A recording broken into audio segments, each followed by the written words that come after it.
always smiling.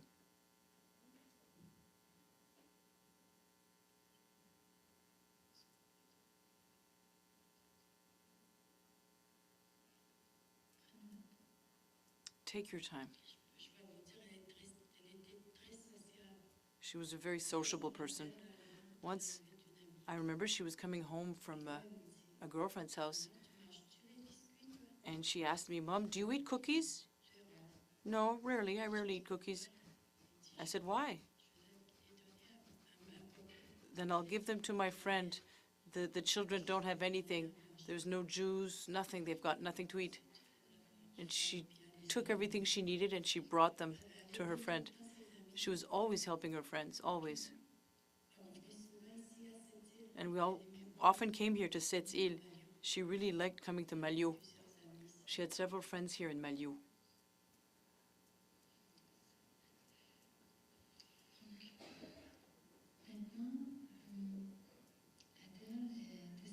So Adele died on July 1st, 2011.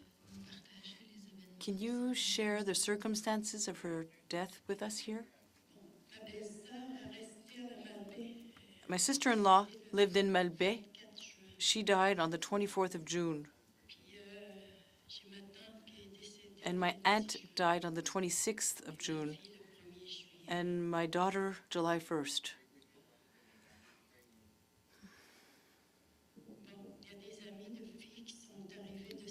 There are friends, girlfriends that arrived from Sept-Îles. They were two. They went out. And I say, "You have to come back home early because we're going to the Malbé for your aunt's funeral." And she said, "Yes." She went out. She came home, and then she said, "I love you." That's the last time I heard of her. It's the last time I heard her voice.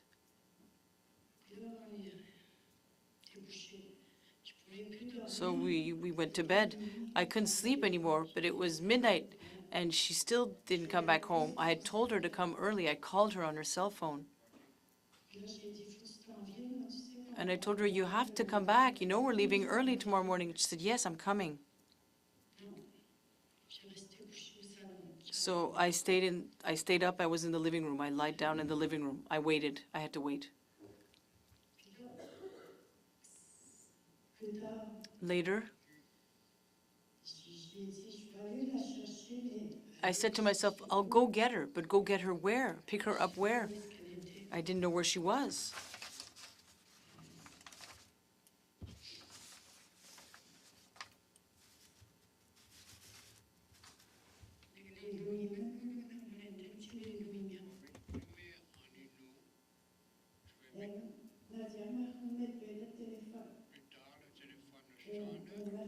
The phone rang. Someone called me.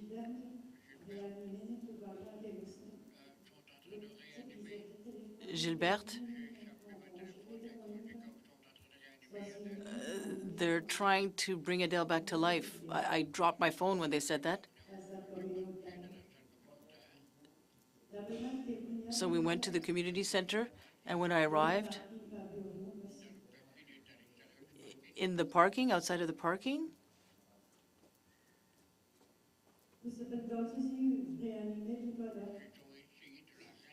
they tried to bring her back to life, and I could see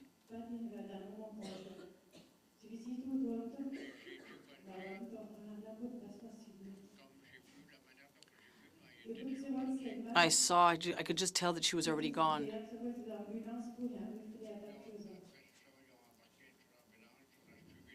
And then they put her in an ambulance. I followed the ambulance all the way to the hospital, and the physician invited us to take a look. He was very surprised.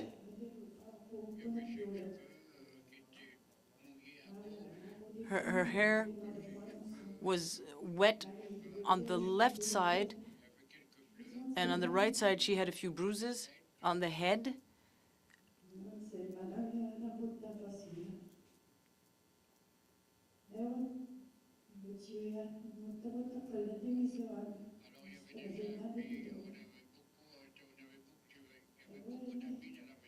there were a lot of friends in the house. It's normal, nobody could sleep. It was a Friday.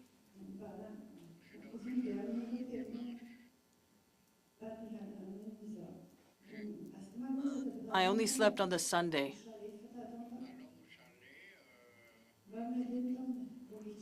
Let's go to the country. Maybe it'll do us some good to go to the country place. Maybe it'll be good for us.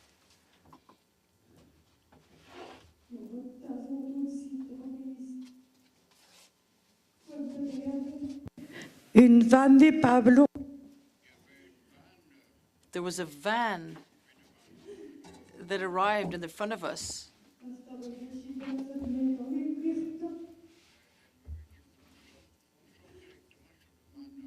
And someone told me, just drive right into the van. Drive into the van. I said, no, there are children. We can't just drive into the van.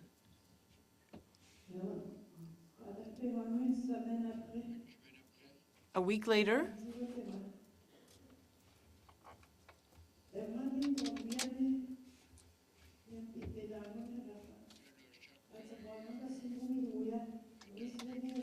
the coffin arrived a week later.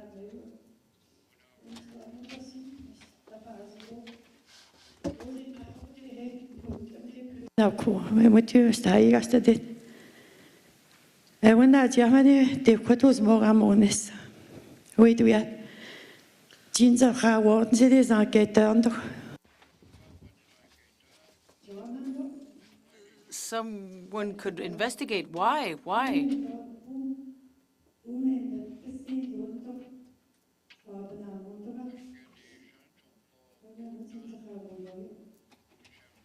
Some people are not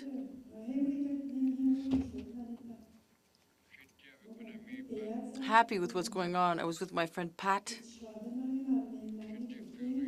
I was furious.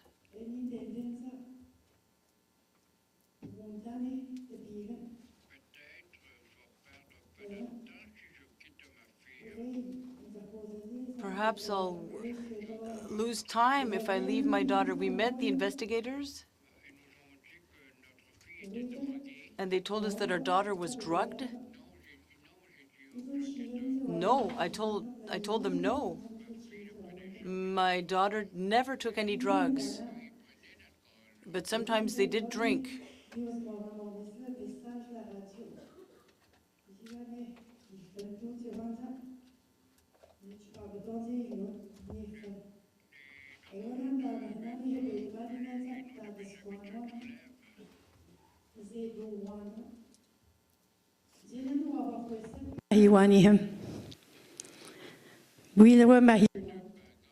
There had been the beginnings of a fight because someone had come to the defense of the girls who were fighting. She was involved in the fight.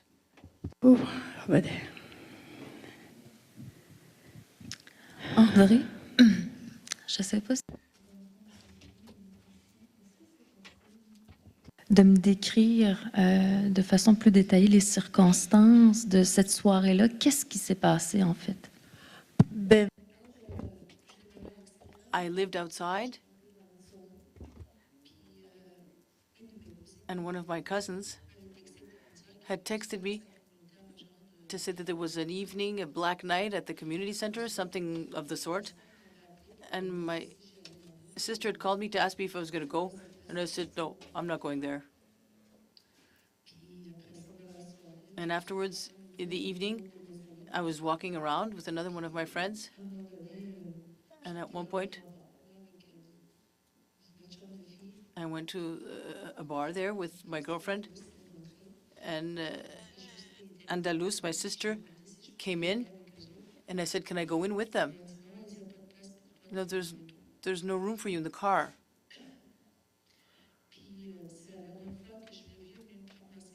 It's the last time I saw her. She took me in her arms, and she said, I love you.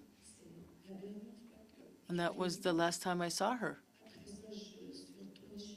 After that, I went back to my aunt's house to sleep there, and I was trying to sleep. I was trying to fall asleep, and I couldn't. It was 4 in the morning, and one of my cousins came in and started yelling, Andreas, Andreas, your sister is dead. She's dead. And I got up. I was completely disheveled, disoriented.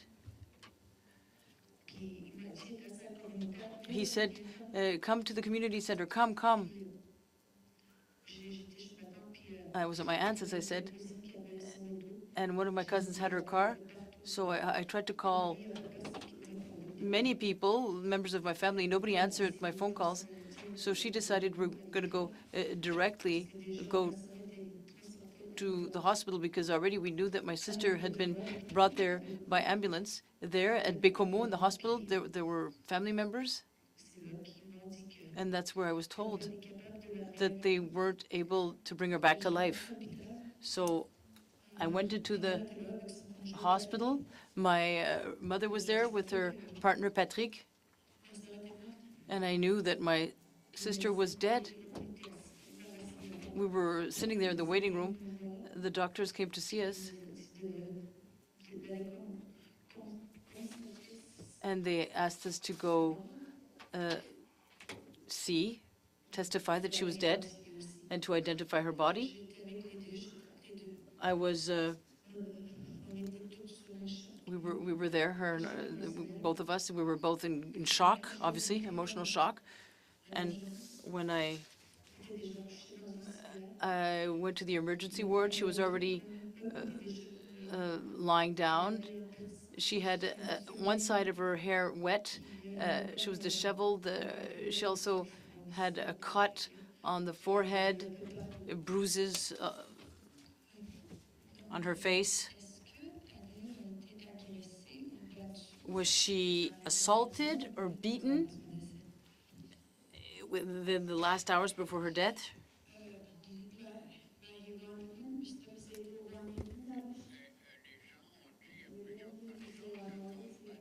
People said there's several people who hit her.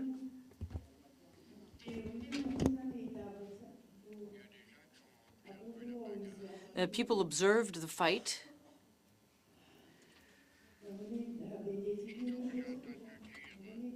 That's what I had heard. That's what people told me.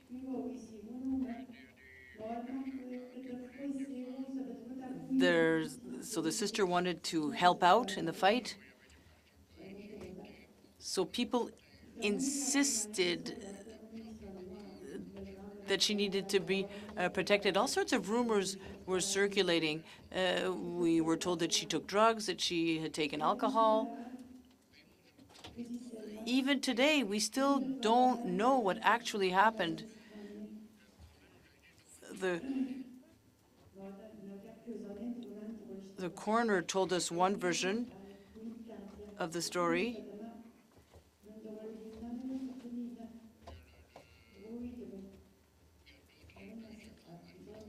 Other information circulated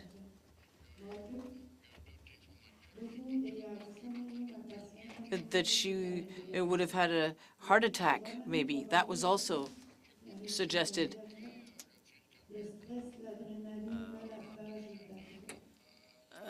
Maybe because of the adrenaline, the fear, all of that. So that apparently would have given her a heart attack, according to the physician.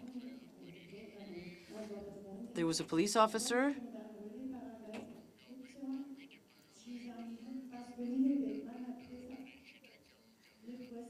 He didn't have much to say with respect to the incident, what had happened. From what I heard, he would have been hit on with a bottle of beer.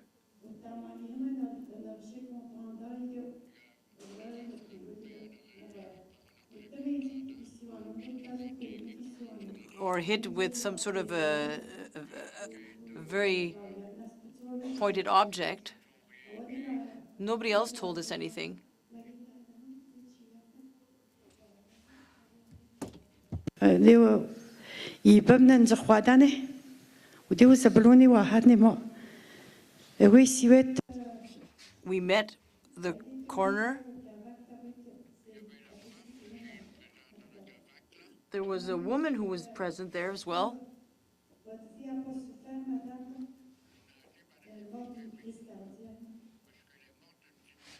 So, yeah, I was told she died of a heart attack. I was very much surprised. To die of a heart attack? I mean, to die of a heart attack? I was furious, as though that was nothing.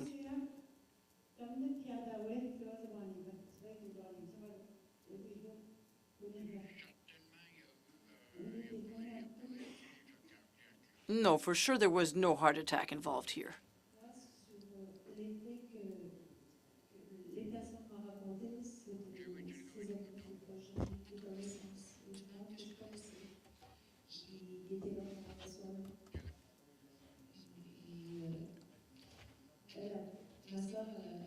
My sister wanted to defend two other people from the community, Maliotenam, and then the other girls started running after them to catch up with them, to tell them off. puis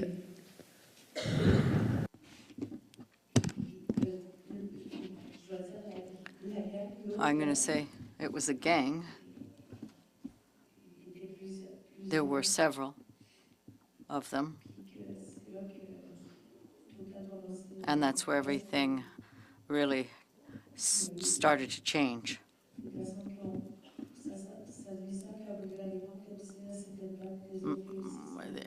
My sister was beaten. The other women were also beaten.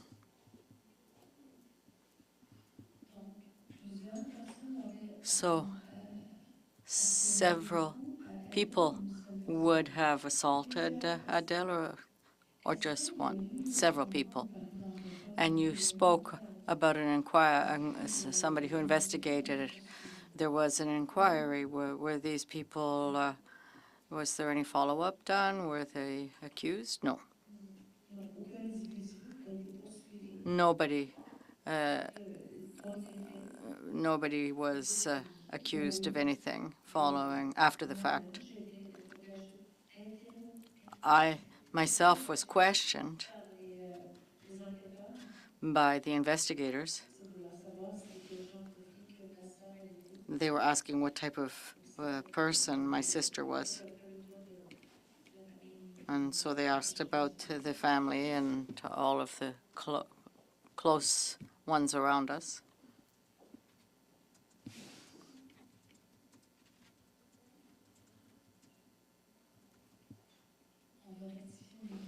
We need to rectify information.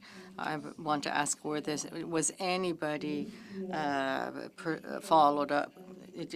Was anybody arrested or accused of anything? Yes, there was one person that was arrested. And they went, they had a trial, and we went there with our cousins and with my other sister. And so we attended the trial. And he was put in jail for roughly 1 month. 1 month, and then he was in a halfway house.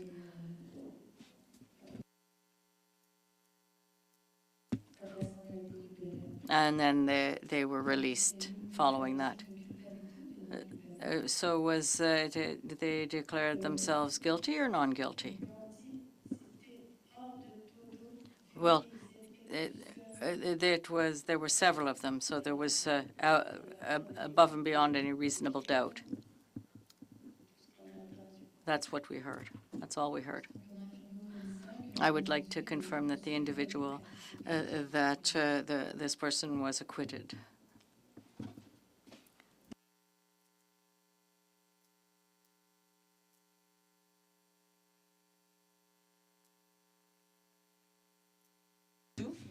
No,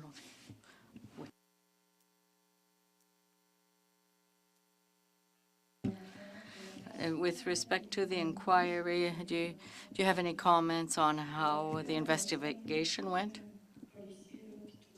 Well, there were police officers that were questioned. That's all we were told. They didn't really tell us much. And sometimes we actually wanted to go to court, and they said, no, you don't need to go to court. You don't need to appear. And so we didn't end up going once. And when you went through the justice system there, when you went to the courthouse, how did you feel? Were you, did somebody accompany? What type of experience did you have? Well, we weren't able to go to court at all. Each time the police officer would say, well, you can't go, it's been set to another date, and it was always put off until another day. So I don't know, really.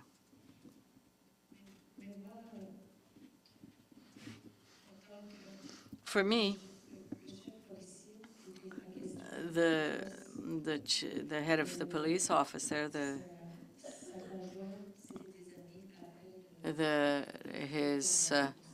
it was friends of his partner that did the beatings. Where were they from? Well, he was the head police officer.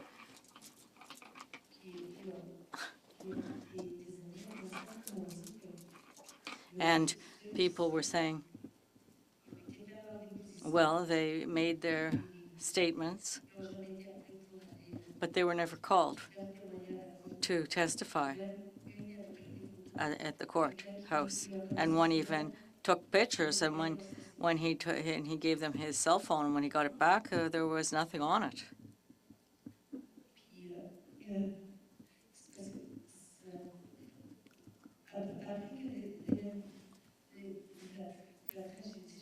Following the tragedy, I'm going to call it a tragedy, I often meet friends of my sister or people who were there during the event, and they saw what happened. So there was a young man who said he was on the front lines, and he was about to get there. And these were firemen. It was John, it was his name. And he said, don't say anything. Things have to stay here. Everything that's happened you have to stay quiet about it. It's confidential regarding the facts.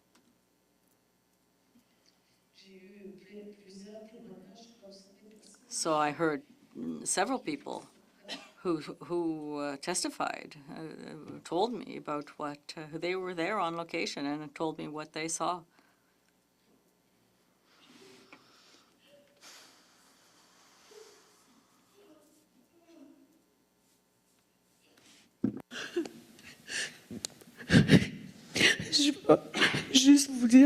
I just want to say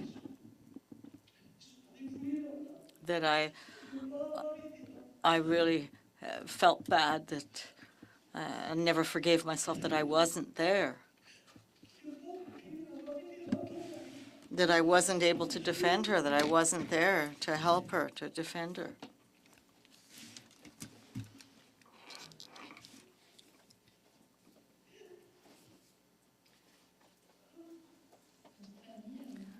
Your family, what do you think happened to Adele? Do you believe in the thesis that we found in the coroner's report? As I was saying, the doctor told us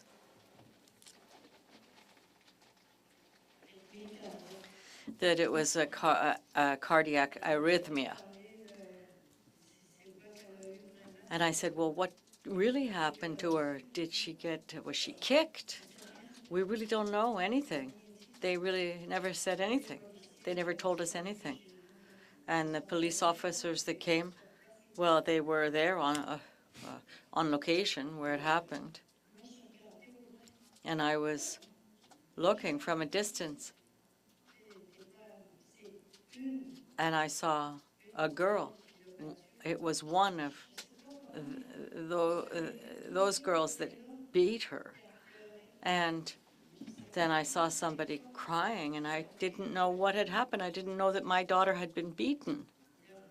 It was after the fact that I asked what had happened.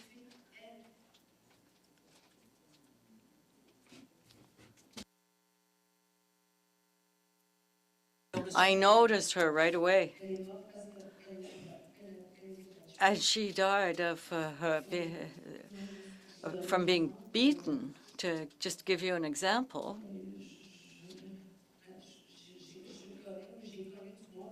I've known people who have taken drugs, and sometimes they wouldn't sleep for several days. They never died of that, but it's just as an example that I could give to you. And I have seen this because you could see her face was all marked. I didn't see her body. You could see that there was a cut on her forehead. Her hair had been pulled out. There were pieces of her hair that were missing, or scalp that pieces were missing. And so I have these images in my head when I think of her. The image that stays is the last time when I saw her, when she looked like that.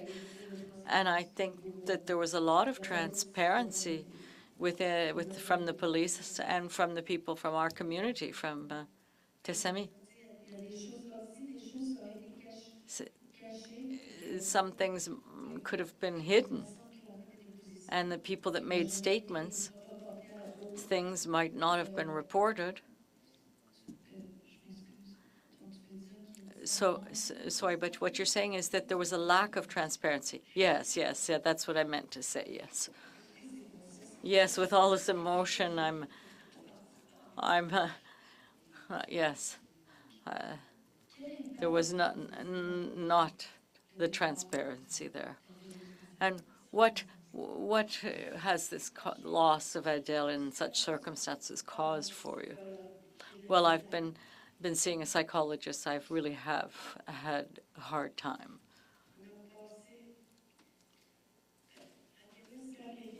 Adele, when she died,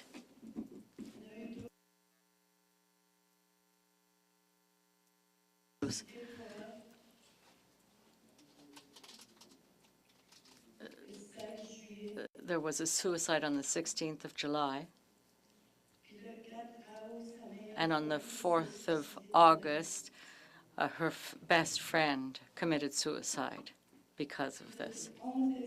On the 11th of December, there was a fire.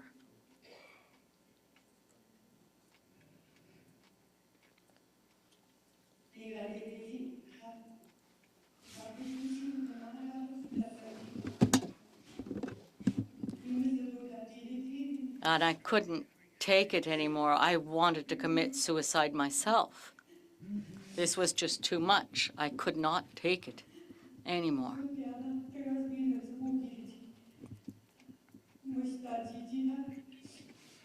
I was discouraged. Once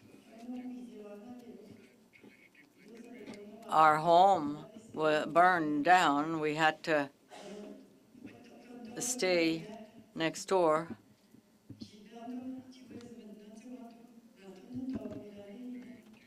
We did get some help. Our neighbors were able to help us, and friends have helped us. And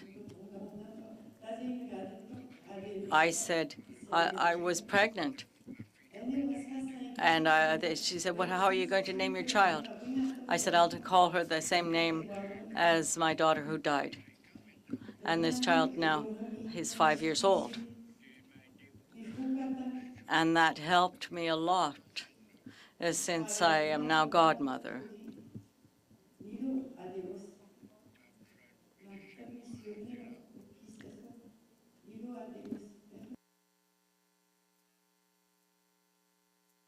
Now the daughter has 5 now.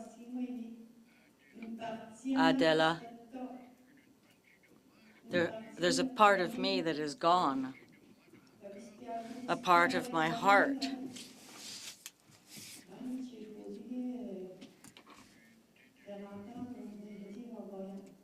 I was already a woman.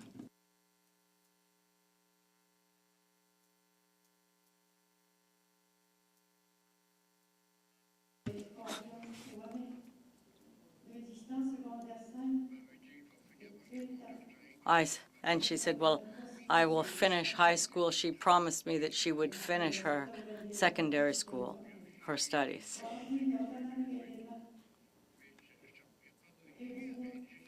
But she was not able to go and fulfill her dream. And nobody will see her be able to witness the fact that she was able to get her diploma. And now we only see them sporadically, our children.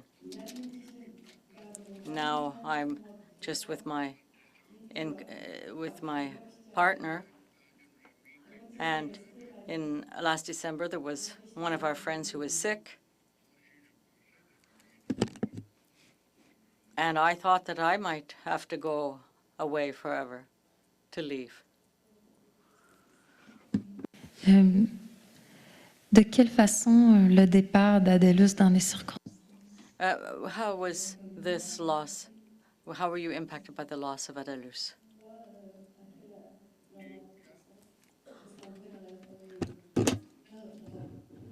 Well,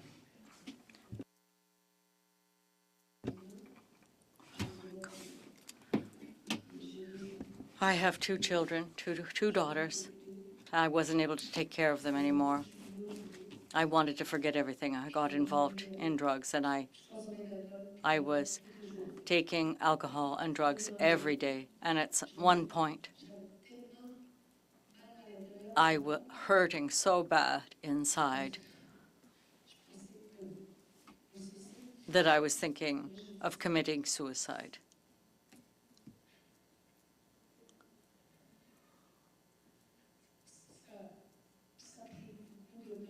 It took a long time, and I did lots of therapy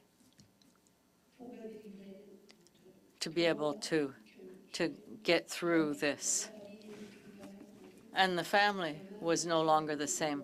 My mother, I would call her, she wasn't there anymore. She was there in body, but not in spirit. And it was the same thing for her partner. Every time I went to see them,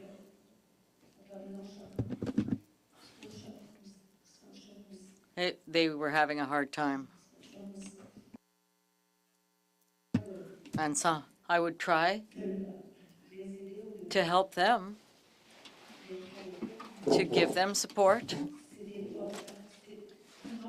but it really was not easy.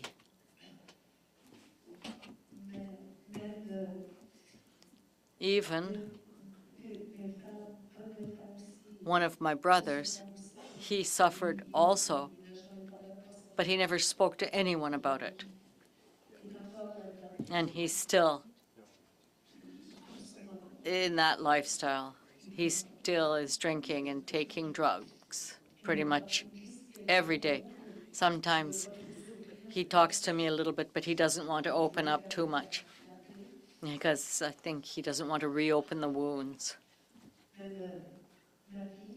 And I have a daughter, she's 22, and she has suffered a lot, and she still speaks about it today.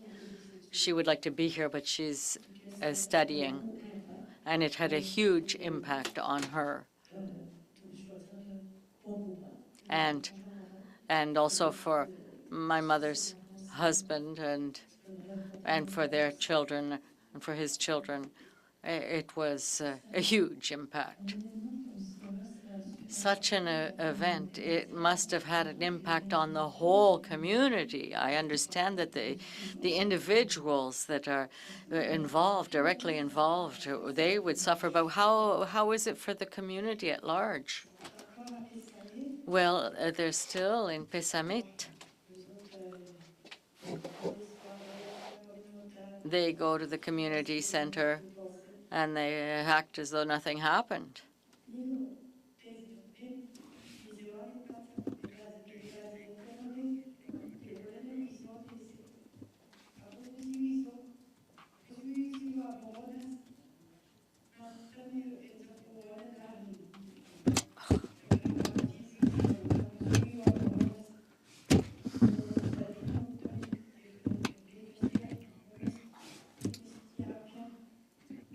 I was trembling. I was sick. I had to see a psychologist. I was sick. And I would stay at home, shut in.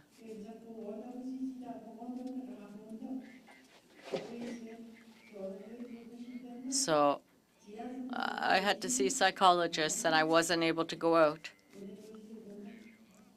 And I was wondering, what did I do something wrong? Did I make a mistake?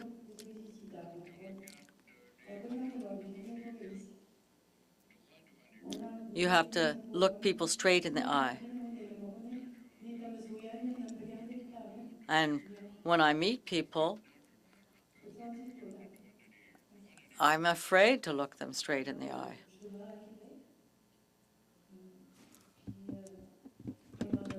I live in Quebec City, and at a certain point, I was living in a cabin with others, and one of those girls was there, and she wanted to speak to me, and she was apologizing. And I just said, I don't want to talk to you. And she said, why? And she said, sorry, I'm sorry, but that was it. And sometimes when I see them, you can see that they want to avoid me. They avoid me. So sometimes if I see them in a public area, rather than going by me, they'll avoid me. They'll move. Even one time at a restaurant in Baie-Comeau, they were there. And I went to go to the bathroom, and they were looking into the mirror. And when I came into the bathroom, they left immediately. And sometimes I see them at the corner store, and sometimes I see them outside of One Duck. And I was, as soon as I was in my car, and as soon as I got up, they took off. They walked away quickly.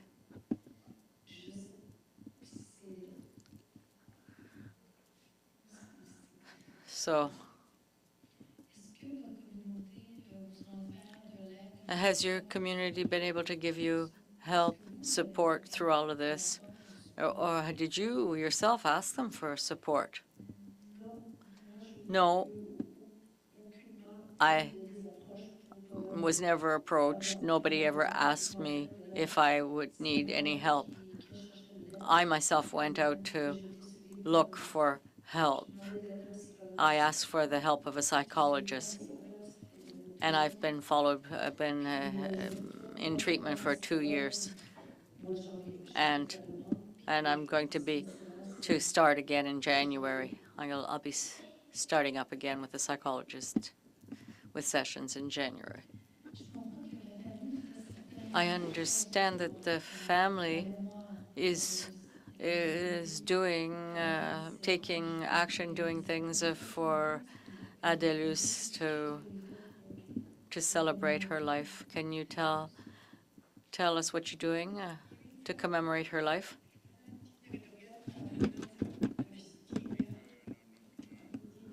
Yes. Since our daughter has left us, it helps me a lot to have faith. But sometimes,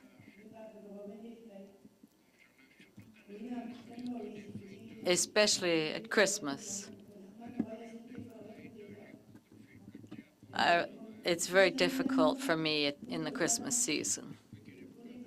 Since she's gone, I don't put up any Christmas decoration. It hurts too much to put up any decoration since she is gone.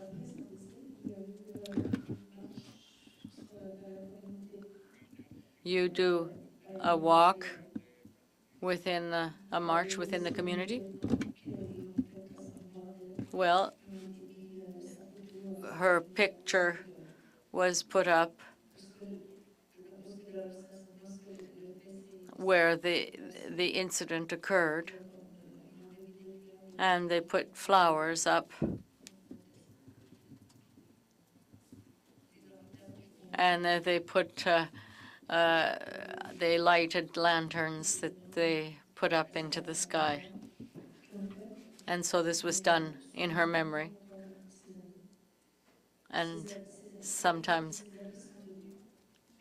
I see her friends.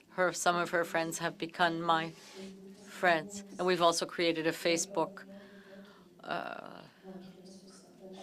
page in her memory, and they've been involved with that. Yes, and at one point, there was a writing that went up that said justice for Adelos, and I think it might still be on the page. But it's a really long process, this grieving, and especially when it's an event that happens like that. When she was in full health, she wasn't sick at all, and when something like that happens, well, it hits hard. It hurts a lot. Thank you. And do you have any final comments that you would make, any recommendations that you would like to make? Well, as I was saying, my daughter Adelus, she always came here. She really loved it here. And when we had the fire, there were a lot of people from Malio and Sept-Îles who helped us. And I had the courage to thank them, but today I would truly like to thank them for the help they gave us.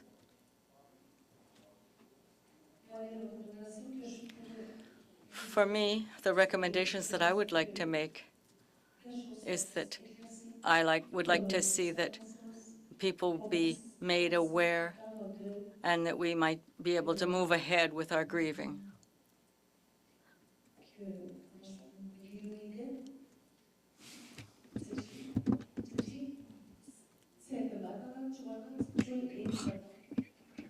Well, we don't even know what happened.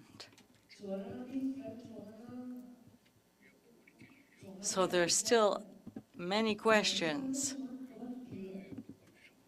no answers. There are a lot of things that we still don't know. It's as though there were lies around this whole event. And I remember I was with my sister, and we read some reports. And we went to see the chief of police. We asked to see the reports.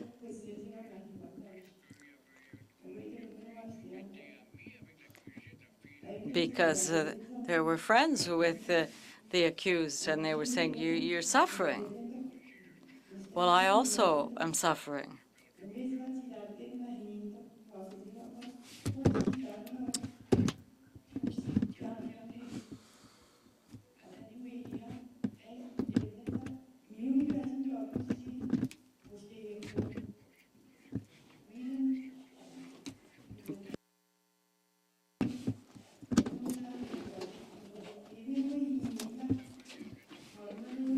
And I was very surprised. And it really had no relationship to everything that they were saying.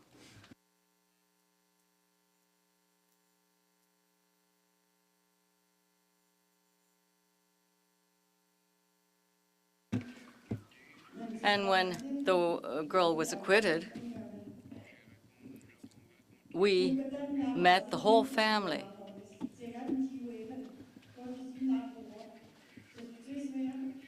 And the chief of police always accompanied the families of the accused.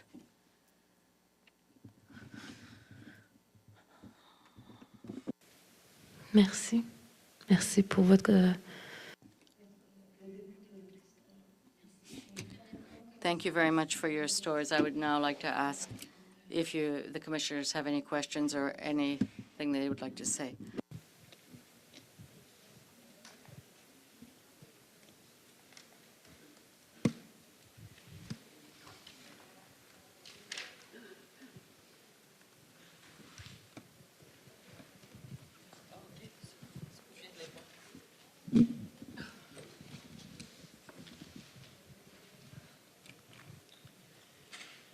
Merci beaucoup. Merci, Denis, d'être là aussi, de nous avoir guidé tout le monde tout au long de leur témoignage. C'est une histoire qu'on a entendue à travers le Québec. Elle est venue nous toucher là, pour plusieurs raisons là, à travers le Québec. Quebec, there are many people affected, both, and we've seen it in the French and English media, and especially when we come from the same areas and we know people, they're friends.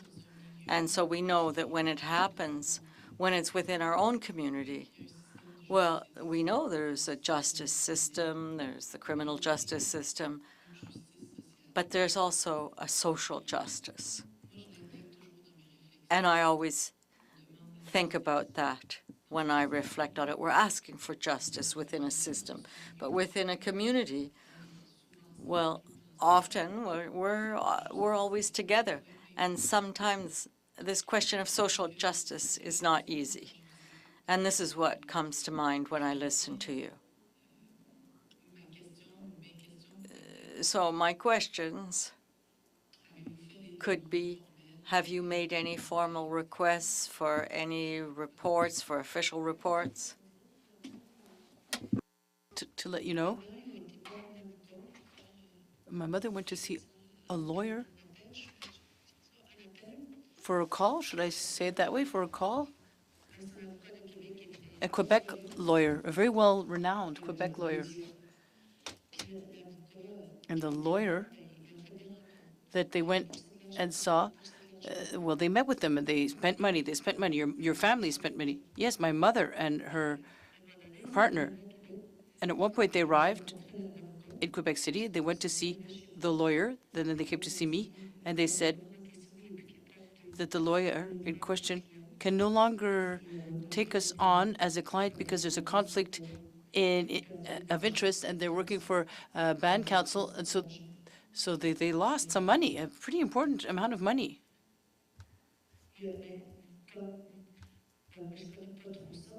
I don't really know much about this. We weren't usually when there's a conflict of interest, the lawyer says it directly. I can't take you as a client because there's a conflict in interest. But the lawyer took them on as clients, regardless, and they've never been reimbursed. All of the money they put in, that they, I'll put it this way, invested in this, gave nothing, was for naught. And you were talking about police investigations.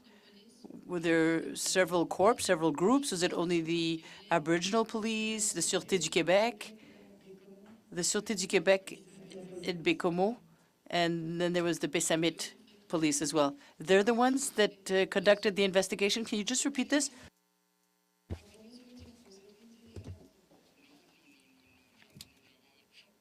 No, we mostly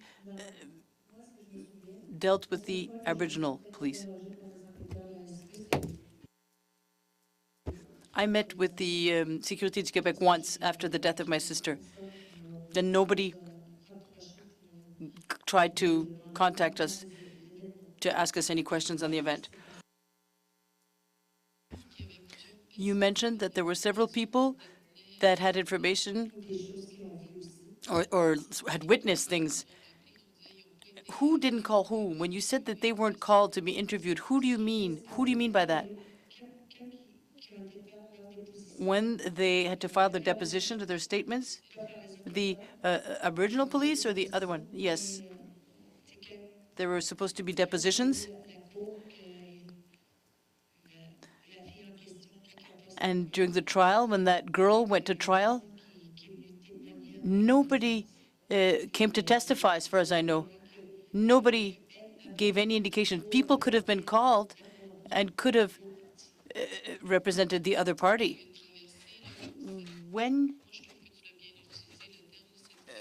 you went through this tragedy, I think you used the proper terms, tragedy, This was a tragic event.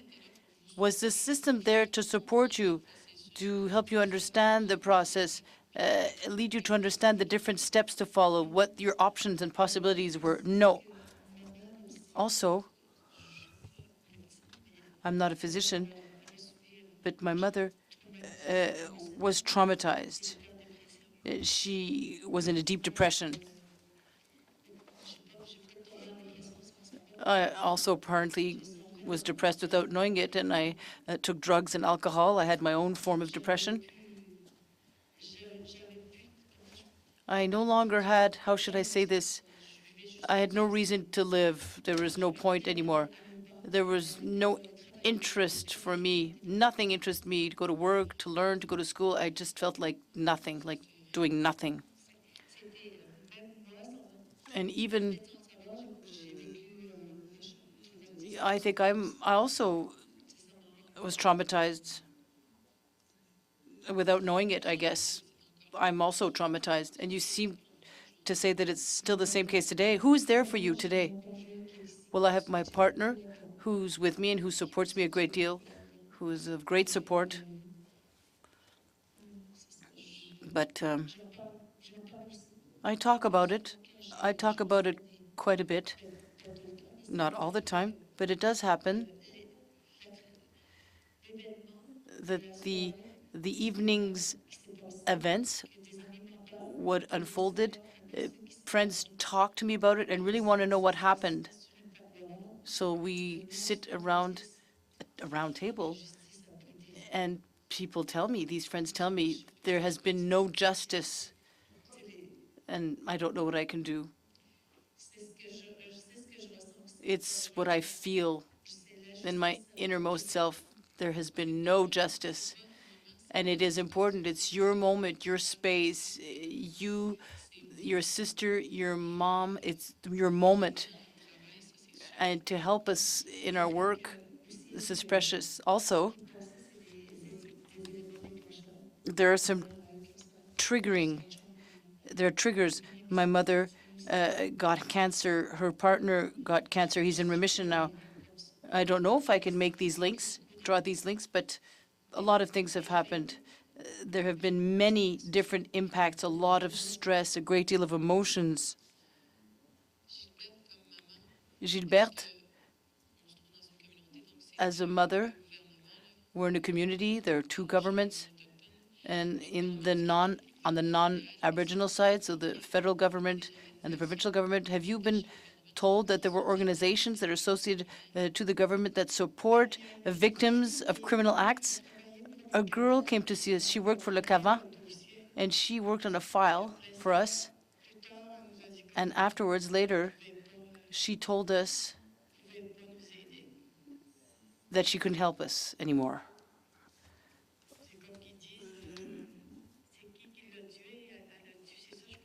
Who killed her? I don't understand. Yes, my daughter's died. She's been murdered. Why suddenly can we have no more help?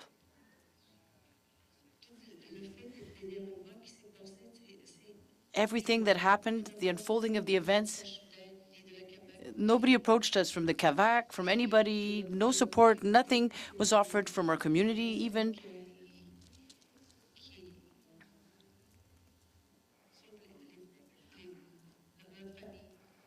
Except for members of our close family, friends, cousins, family members, but no stakeholder, nobody official came to see us to help us. And even for myself, I have a hard time going back on the reserve. When I go back, the event just plays back in my mind. It's excruciating. When I go there, I spend 2, 3 days max and I leave. I can't stay there for any length of time because when I get there, when I went to Pessamit, I'd go to my mother's house. I was always with her. I'd sleep beside her. I'd stayed with her in a room. We would talk.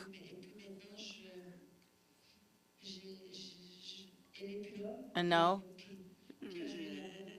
she's no longer there. So when I go there,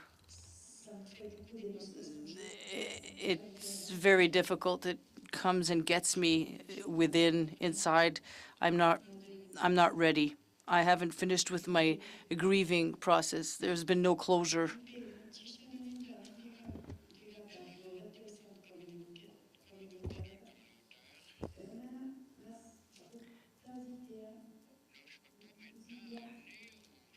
I can't go to the community center.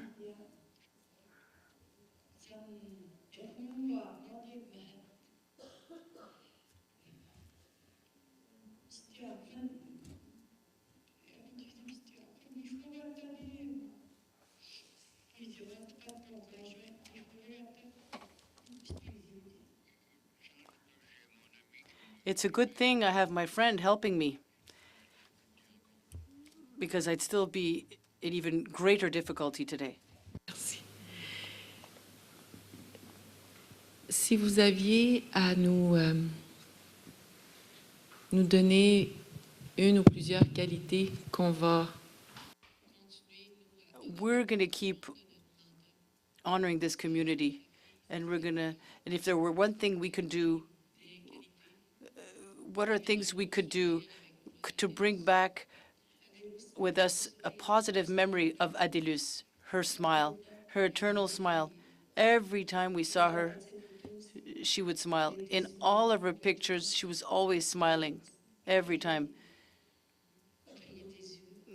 She just had a shining smile. Her smile was in her eyes. She would dream things. I live in Quebec City now, and she kept saying, I want to live with you, I want to go to CEGEP. She often spoke of that. She spoke of her projects. She spoke of her future, of what she wanted to become, but always with her smile.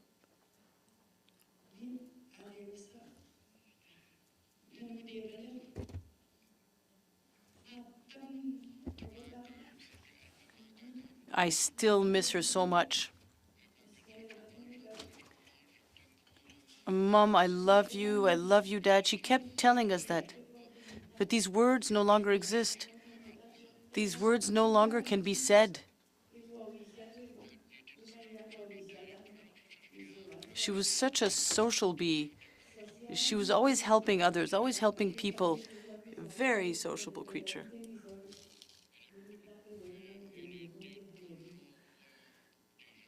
She was always there to help her friends. That's how I see my daughter. There's something else I would like to add. She had friends everywhere.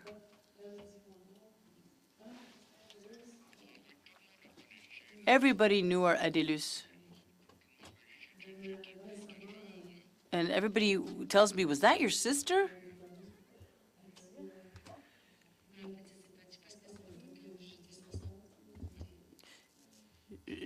Some people didn't know I was her sister. Her smile, that's what I'm always going to remember and take with me, her smile all the way up to her eyes. Well, thank you very much. And we will keep honoring your daughter, your sister, her beauty, her smile. Thank you. Thank you very much. Thank you for helping us. Thank you very much. Thank you.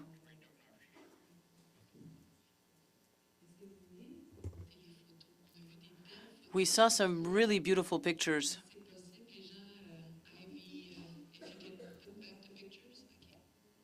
Yes. Please post those pictures. Do you want to show us more pictures? There's such beautiful pictures. It's her half-sister, with her half-sister. Oh, yes, she's often in the pictures.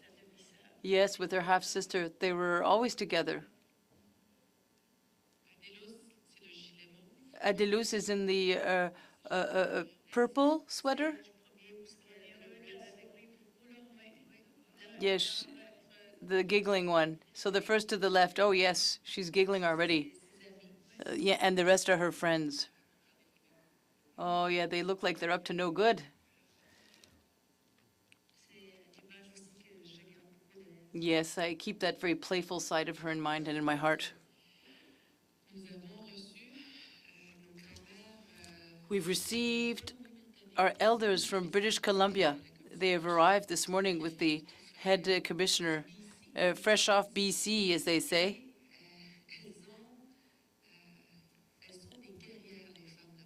The women there are warriors, the Aida women.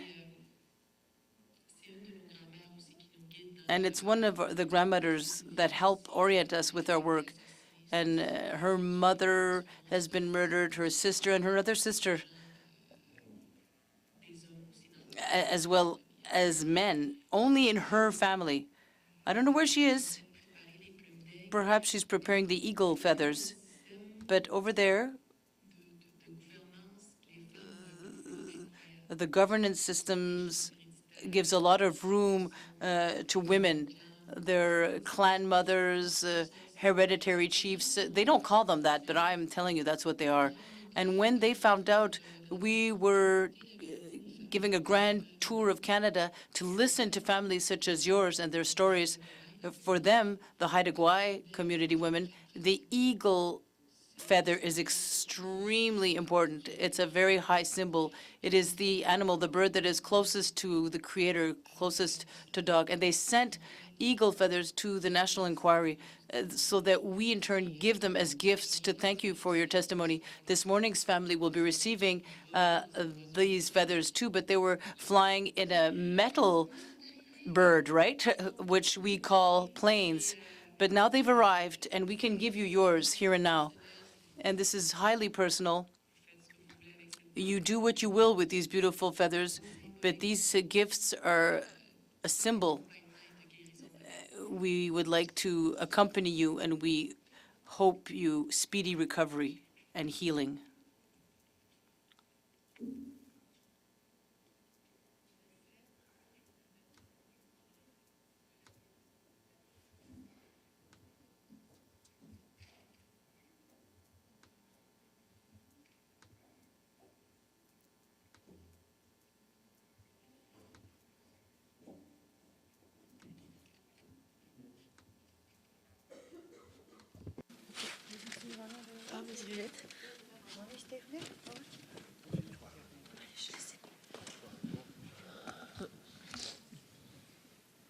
Et Kayak, elle vient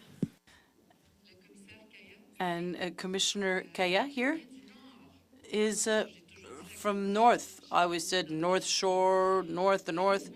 And she laughs at me. She says, this isn't north. She makes fun of me.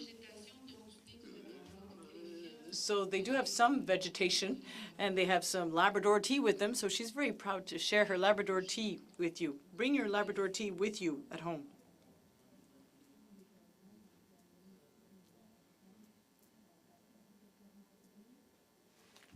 Thank you. Okay.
communauté est toujours la bienvenue, hein?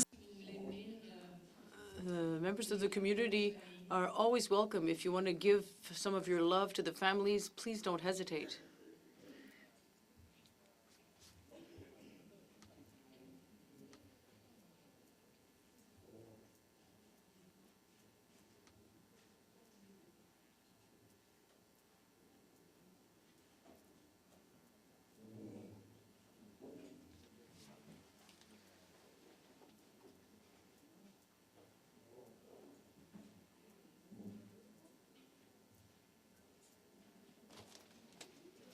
Ça a l'air que c'est fini, là.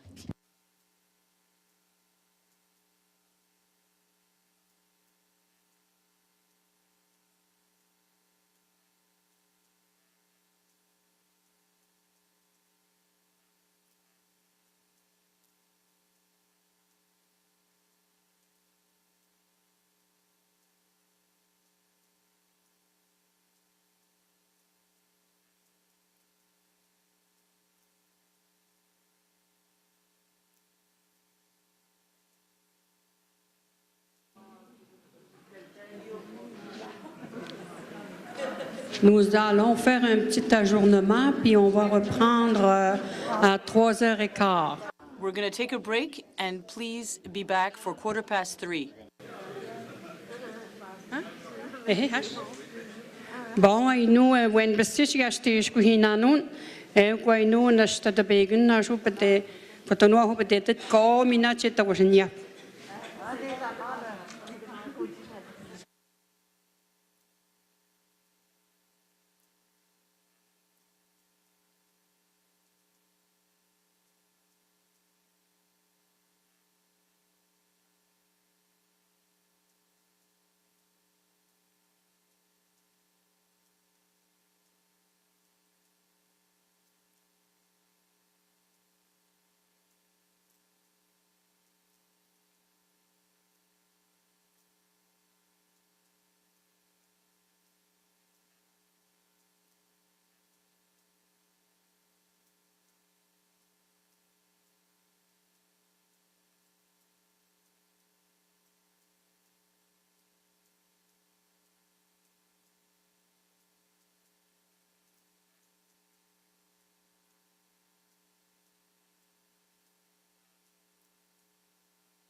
OK.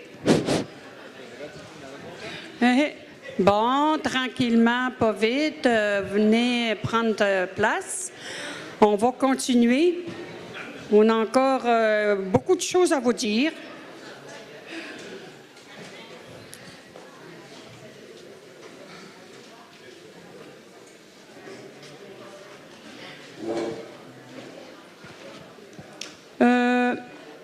En arrière de la table, il y a la... At the back,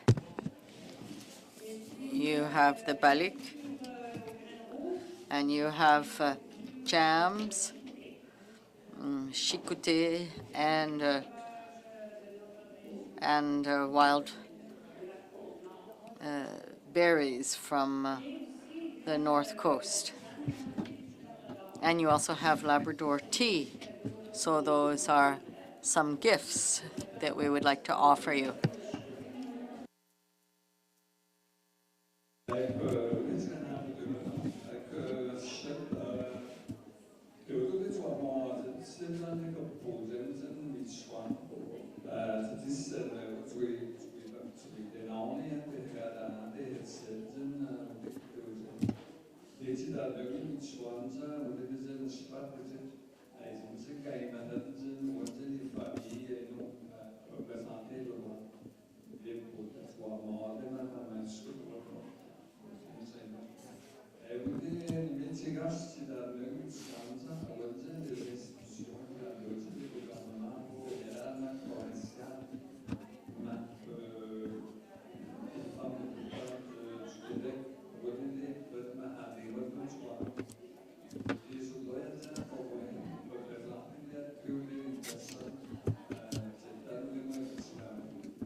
We have all the representatives that you see here up front.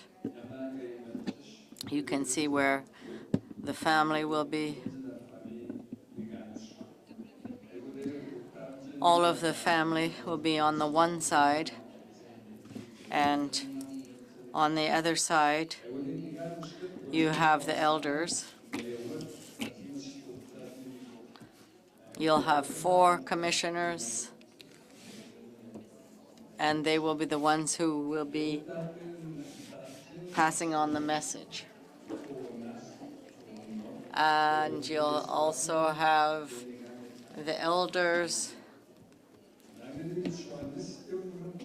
and they will help give the necessary courage to give testimony. We have also the secretariat here that brings the documents. This is how things work here. And so this is how it works here with the commission.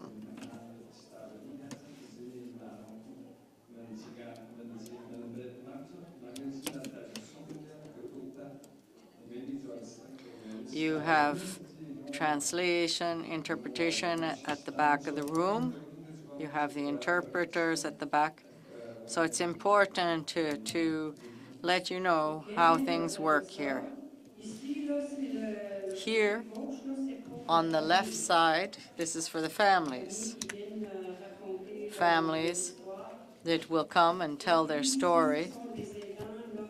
And here you have the people who will be supporting the families. This is where the people who will be helping them. You have a little table over here. And those are the lawyers. Nous représenter tout droit les familles. Puis la petite table dans And then you have a table in the corner, and that's the registrar, and he will be swearing in.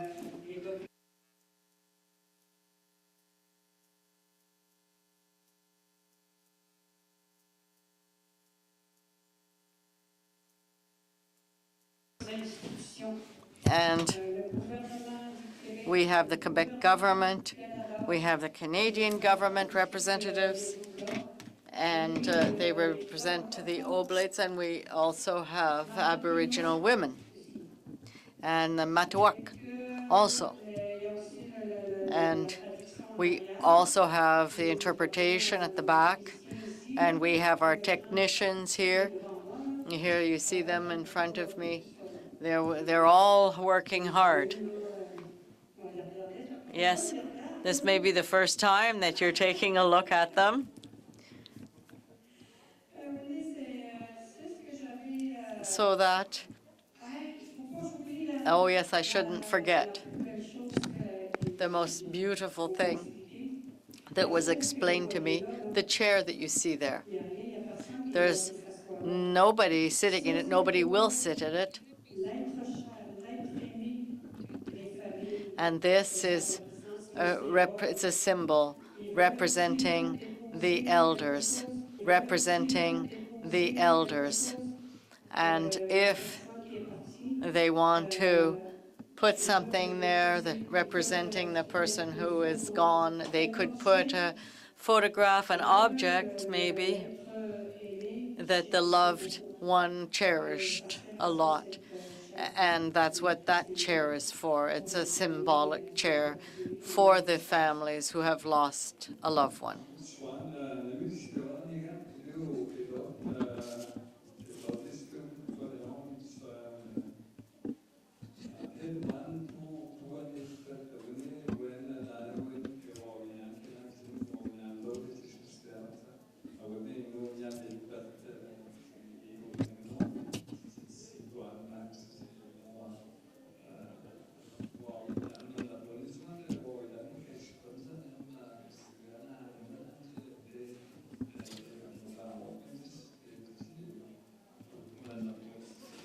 Tamchuan widan kosh awene nenden etabstan kogune tsi hutsim.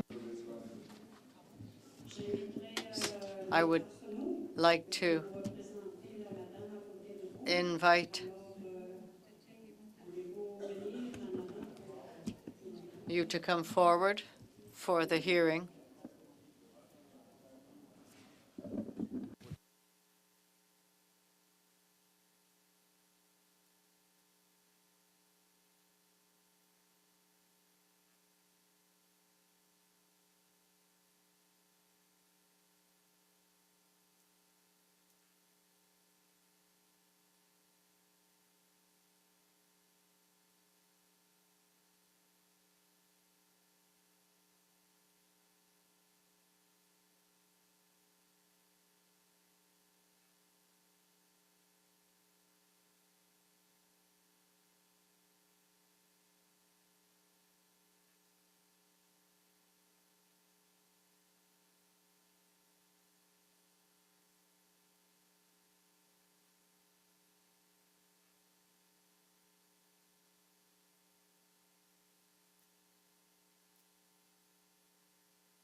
Bonjour. Bonjour. Hello, everyone. You have before you Madame Lise Jourdan. We will be swearing her in. Mr. Zandberg.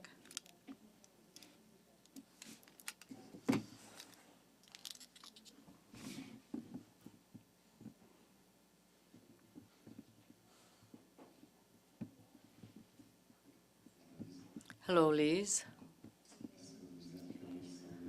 Do you solemnly affirm that you will say the truth, the whole truth, and nothing but the truth? I swear.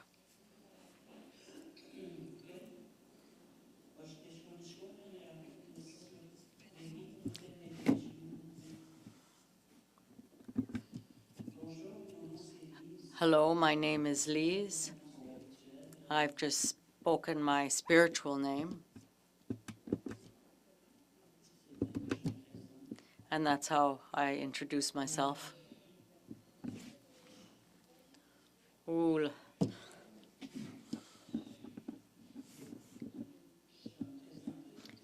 I would like to introduce myself. I am the youngest child of a large family. My mother was a widow, and she didn't speak French.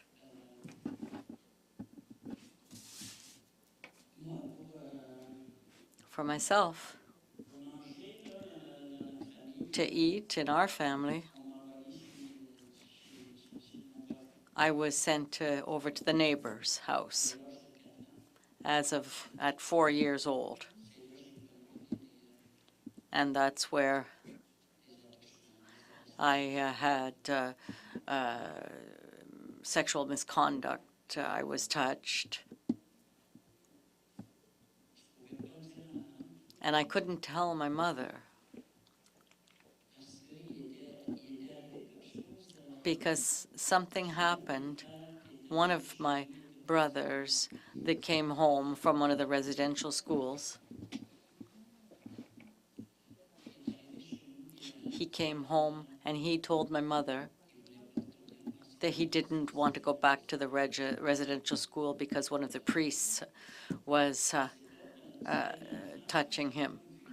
And I, as a little kid, I saw the priest appear in our home, and he said to my mother that he was going to take my brother back to the residential school, and then I saw my mother being taken away by the police. And as I said, my mother did not speak French.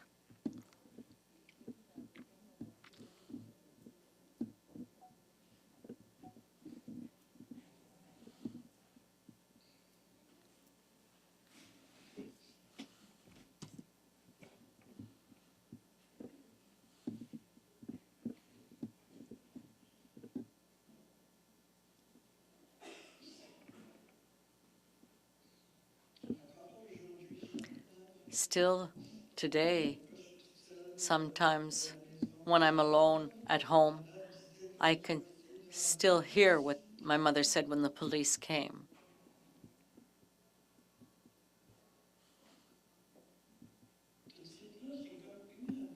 And right at that point, something blocked in me. And when I was aggressed, when I experienced sexual aggression, I wasn't able to tell my mother. And where the neighbor, he wandered around with nothing on. He often beat his wife. His family would say, they would tell him to go get dressed, and there are children here, and he would beat his wife, and I remember it happened a number of times. And at one point, he took me into a room, and his wife had decided that, no, that was enough, and he beat her. I saw him and I heard him beating her. I wasn't able to move. I wasn't able to leave the house. And then I saw at one point he put her up in the attic. And I don't know why, but I felt that by leaving the house, it was full of people from the community. There were police, and they were looking for the woman who had been beaten and who had run away into the woods. And I really didn't understand what was going on. And I'm wondering, how did those people get there so quickly? So I went to hide. I was afraid. I felt guilty because it happened because of me. It was me that I went to. It was all me that caused the problem. So I went to hide myself.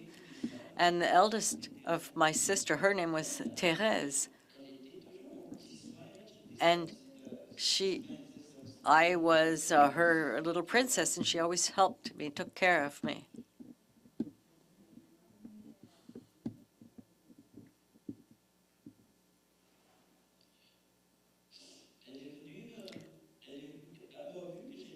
She saw that I was hidden. She came to see me and she said, I know that you're aware of things and you're hiding it. I want you to tell me. If you tell me, it will be over and it won't happen again. So I told her that the woman had been beaten, that she was hiding up in the attic, and she asked why was she being beaten, and I said, well, because her husband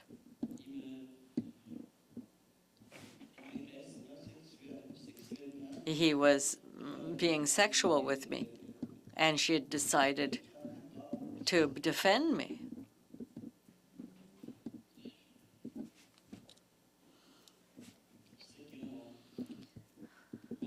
So they asked me to accompany them, and I showed them where she was, and they brought her out. And for several years, I had the image of this woman's face that was all swollen and blue, and for several years, I would have that image in front of me in my mind's eye when I closed my eyes, and I felt that it was my fault that this happened. And that woman became an alcoholic. And again, I felt it was my fault.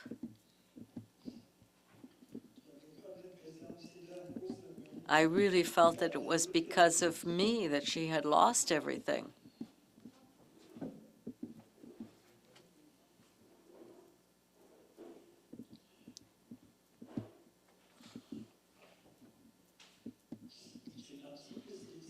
So I left Sept-Îles after that, roughly around 13, 14 years, or I wasn't yet 15 years old when I left Sept-Îles, and I had been bullied a lot. I thought that everybody was aware of what I had experienced. Oh my. My, oh my.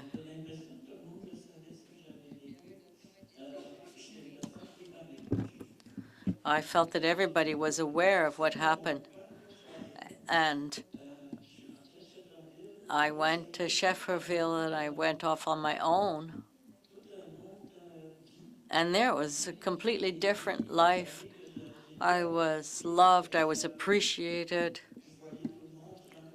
I met people, everybody said, hello, Lise, I was very welcome. It was completely different from what I had experienced in Sept-Îles. So I stayed there. I stayed in Shefferville.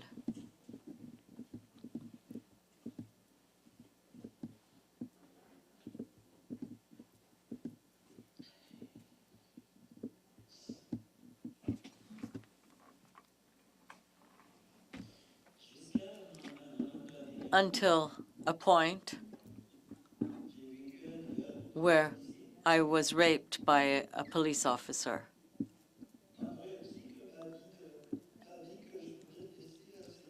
And it seemed like the life I wanted to leave behind me, the life from Sept-Îles, had caught up with me. And I promised myself I would not cry.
never really looked at it.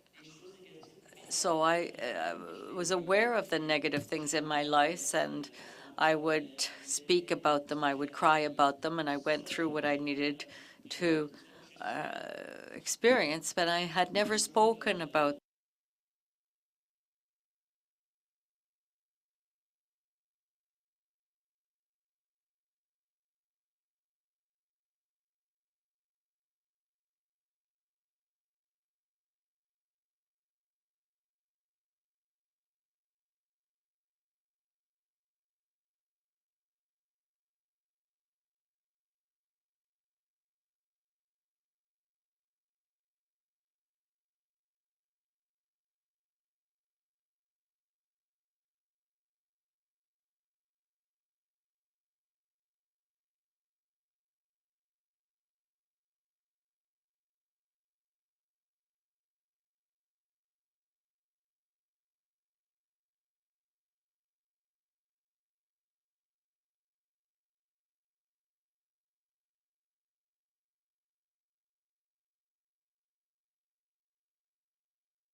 And as usual, I always come last.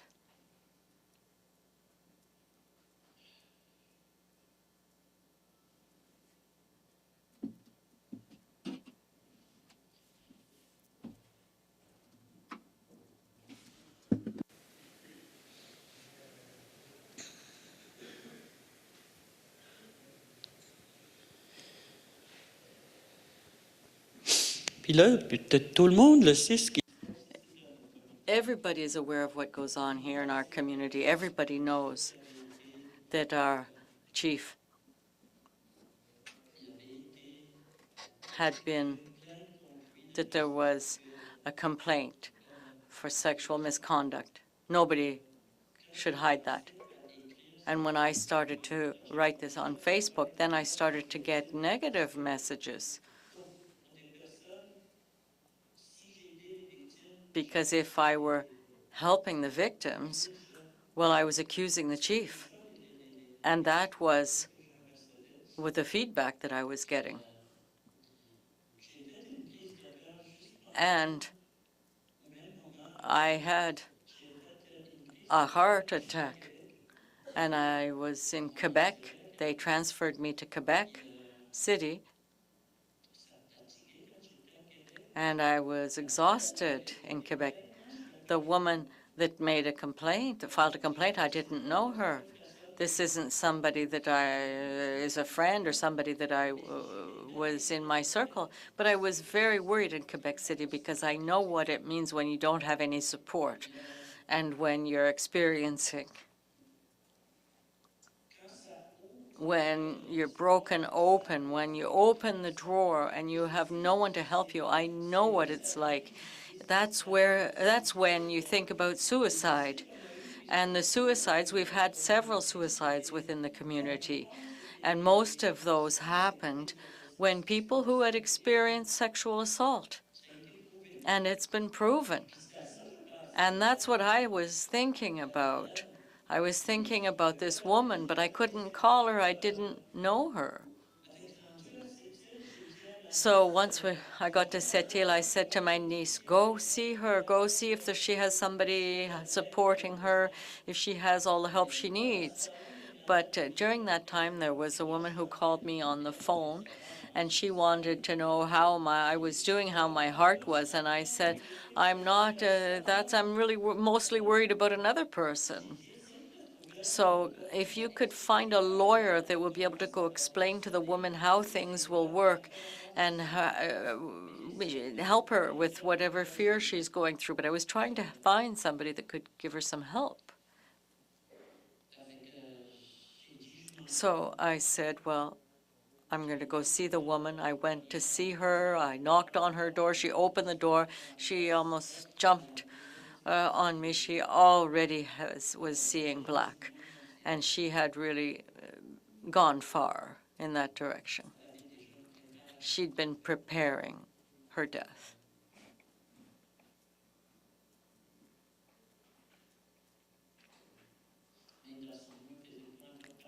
And Mr. Dawson was not yet part of the commission, but I said, well, you're part of the commission now. You're worse than me. And he called,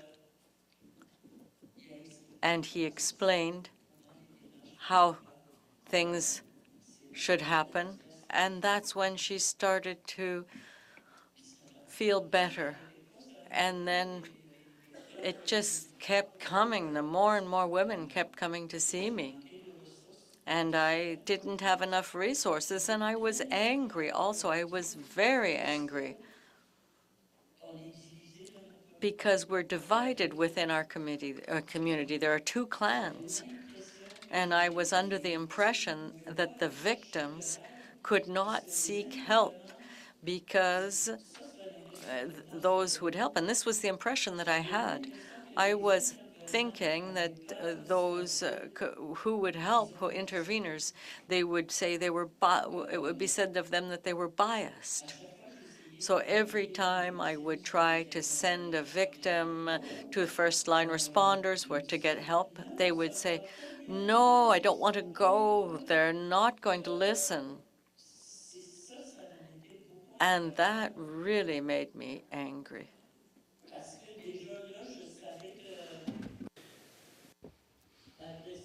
I knew that sexual assault equals a suicide attempt or suicide.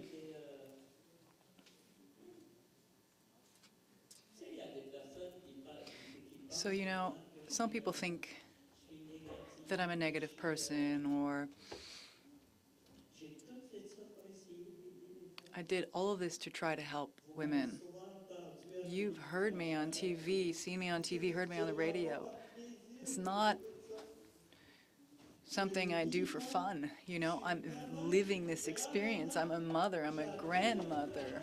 I had a job that I lost because of this. J'ai pu dire I have no life left.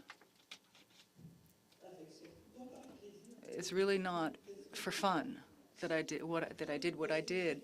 Everything that I've denounced, the people that I've denounced, the people that I've confronted, Les manifestations que j'ai faites, the protests that I engaged in. I did this for our children. I did it for those little girls that these grandchildren that I'm raising, your children too. je l'ai fait pour toutes I did it for the entire community. les sections, tous les enfants.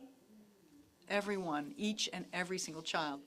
Il y a du monde qui me dit, là, Some people say to me, Caroline, t'es forte, toi, il va y avoir wow, you're so strong. It's as though nothing can break you down. Yeah, sure. Yeah, watch what happens to me when I get home. I go to bed and then I just cry. I cry, I cry what I'm feeling on the inside and what I'm feeling of other people's emotions in the community. Quand on avait été à Val d'Or, When we went to Val d'Or, les deux de la communauté, there were two of us from the Oaxaca community who had experienced sexual assault from a police officer. We went to Val d'Or for a meeting with victims. ça avait fait mal. Darn, that really hurt. I could see the other victims Avec le conseil de Val d'Or, with their band council, their chiefs, their counselors. They were all seated there. They were getting support. People were holding them. And it was just the two of us. There was nobody there with us. ça, ça avait fait mal. That hurt. That really hurt me. One person, if one person had come along with us to say they supported us, no, we had no support. We arrived in Sept-Îles. My friend had raised a sexual assault complaint against a police officer. A few days later, a prosecutor comes to see her and says, we went to see the police officer. You must have mistaken him for somebody else. The complaint was not accepted, that she mistook him for somebody else. Well, she knows this police officer. She even knows the wife of the police officer. No, you must, it's mistaken identity.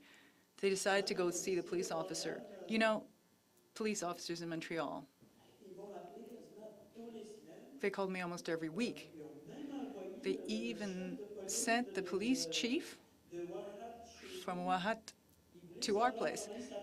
They wanted to know who the assailant was. I said, I haven't signed a complaint yet. Why would I give you the name of the assailant? It's not done yet. I know he's high up. He's high ranked. We know who I know who I'm talking about. J'étais allé à Épicha à un moment donné, puis il y a un policier. So I went to an ATM at one point, and there was a police officer behind me. I worked for 7 years here at the courthouse in Sept-Îles. I knew a lot of police officers, and I'd even had suicide intervention, done some suicide intervention. I had helped to prevent some cases of suicide attempts. There was a police officer behind me said, one of them committed suicide, so who's going to die next week? Well, apparently, the police officer who had been charged with sex assault had committed suicide. My guilt, again, erased it.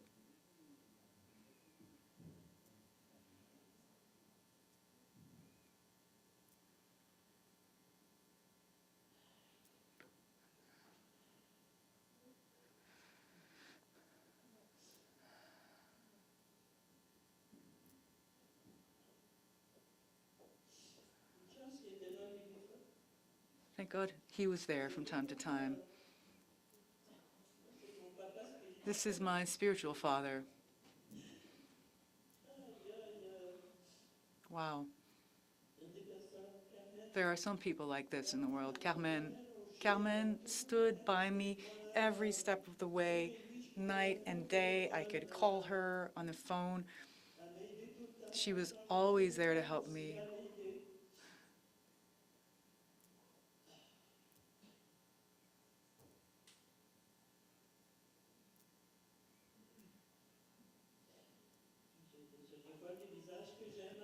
I see some friendly faces, people I love. Anne-Marie, I just feel like saying, I love you. That's just how I feel.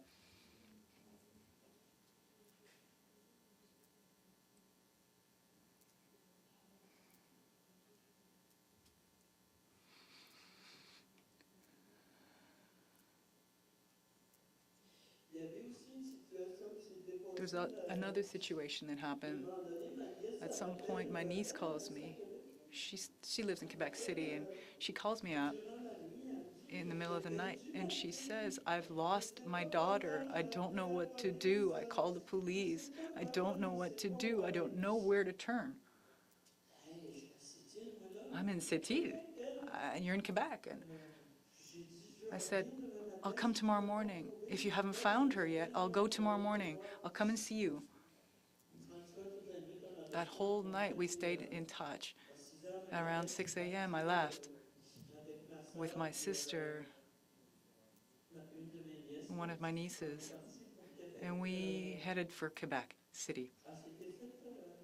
She was kidnapped. She had spoken to someone on Facebook, and at some point he went to get her at her place, in the parking at her place. They had her, there were two of them. They put her in their car. They brought her to, I don't know where, but she says the other end of the world is where they brought her. It was in the woods. There's some kind of cabin, some kind of a cottage cabin, and she spent the night there. They brought her there.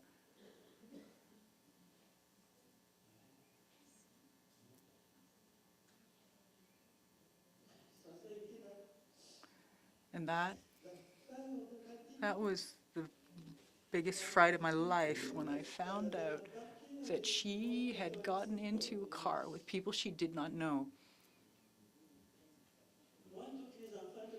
All of my sister's children, you know, she's died, my sister, but all of my sister's children, they're like my own, my very own, and I'm like their mother and their grandmother.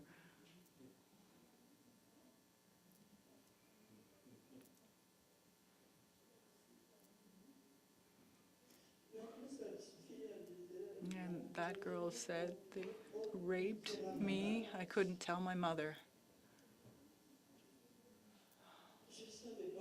I didn't know what to do. I really did not know what to do with this. It took me a while to be able to discuss this issue.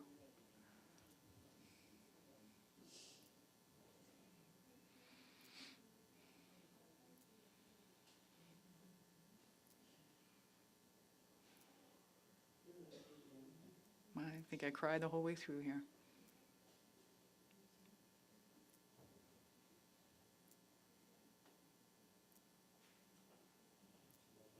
We'll take a break. 10 minutes? 10 minutes, okay? We'll take a 10-minute break.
Nous allons commencer.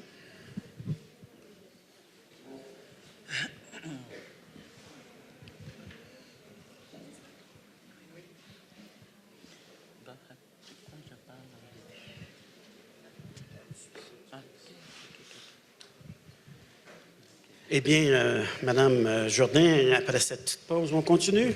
Oui. Allez-y. C'est parce que là, tantôt, je disais que quand les policiers me disent que il y en a un qui s'est suicidé déjà, qui le prochain? The question is, who is the next suicide case? And I can tell you, my sense of guilt, you know, from when I was young, that guilt that I carried since my youth had come back. I think it has a lot to do with that complaint that I didn't want to sign because I know the police officer who raped me is high up today.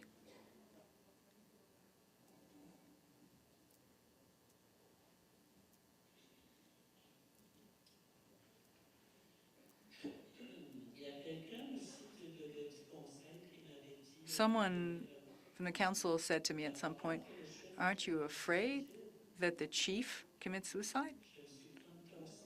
Then I just was like, whoa.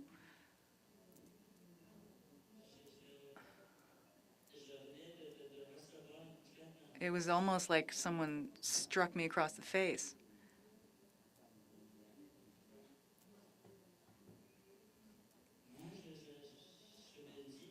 You know, I say to myself, today,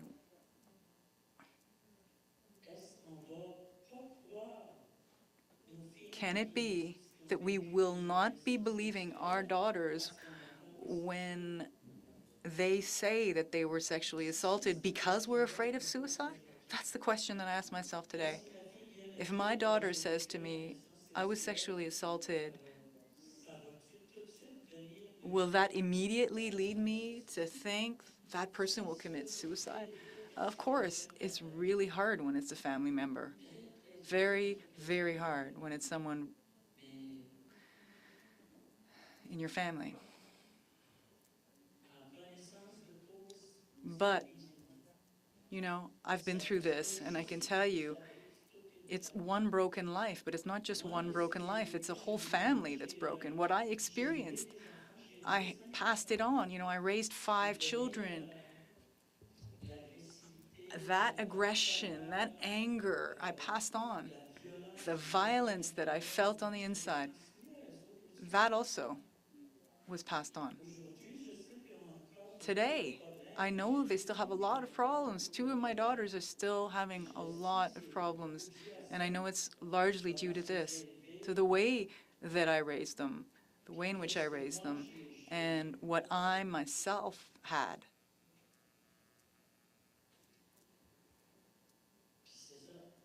So that's that.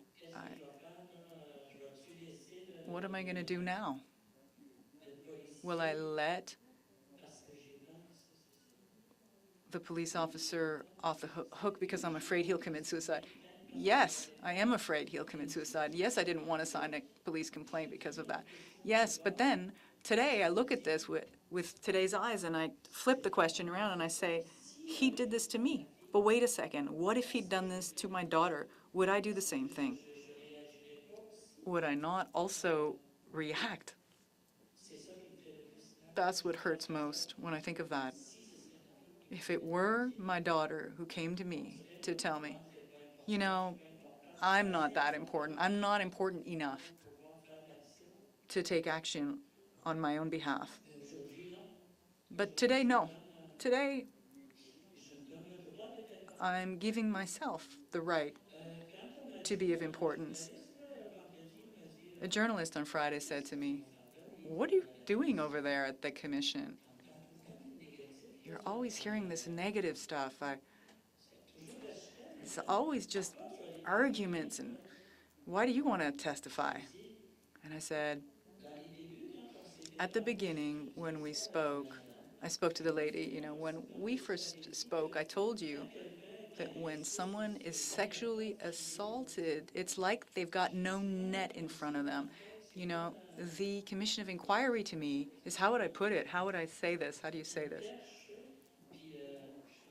Is on some level something to hang on to if I'm sinking. The commission can save me and can save those children. If that's the case, bravo, great, I'll take it. But if they can't help me at the end of the day, I'll keep crying out, I'll keep protesting, expressing this because I need help.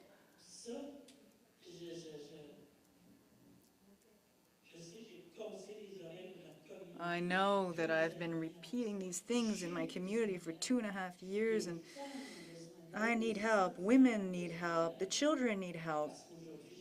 Because today I decided to break this silence, to speak my truth, to say that I hate injustice. Today I've decided that when I see injustice, people might think I'm a bit hard, the way in which I speak perhaps, because I'll go see that person directly and I'll say to them, no, I don't like what you're doing here. Michelle knows me. She knows when I have something to say, I'll go see her. I've always had a lot of respect for you, Michelle. But when I had something to say to Michelle, I would go to her and I would say, listen, I'm not a person who will backbite or talk about people behind their backs. I'll go straight to that person and say, hey, that hurts the way you're acting. And that offends many people. It disturbs, perturbs people, and I'm sorry. I apologize to those that I have disturbed. But again, I'm trying to save my children. I'm trying to save your children. That's what I'm talking about. That's why I'm always screaming, help. I'm sorry, but that's that. It's not to hurt anyone. It's not to hurt anyone. At some point, it's as though we had found, we were chatting amongst ourselves as women, and we were wondering, what could we do to help victims or to get help? What could we do? Well, the first thing we found was all those people that are going to be in the band council will not have a criminal record. That we'd found. So we went through the houses, and somebody went from house to house to collect. That was not to hurt anyone. It was to protect the victims, that there would be no one who was a member of the band council who would have a criminal record. Wow. When I saw those people, how could I put this, who were against this list, the electoral list, the chief of police had voted against it. He was for crime. Wow, I said, where are we headed? Where am I going to go with the victims? I don't want to hurt anyone that's here by saying this, but again, I was just lost. Quasiment des victimes quand I would hide from the victims when they called me. I went to Quebec City, and then I had other things to do because I just didn't know what to do anymore. I went back to the office. I filed a complaint with regards to ethics. Once again, I looked like the bad cop, the bad guy. And all I wanted, at the beginning, all I wanted was to help the victims find a solution, find a way to reassure the victims, regain their confidence. We were trying to find a solution to make sure that they could regain that trust level.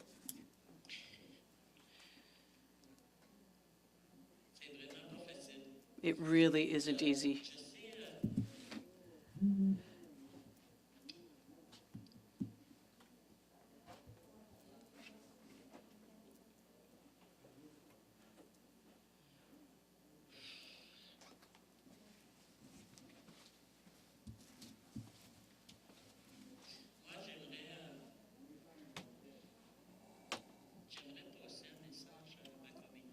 I would like to convey a message to my community, and I'm going to address the men here.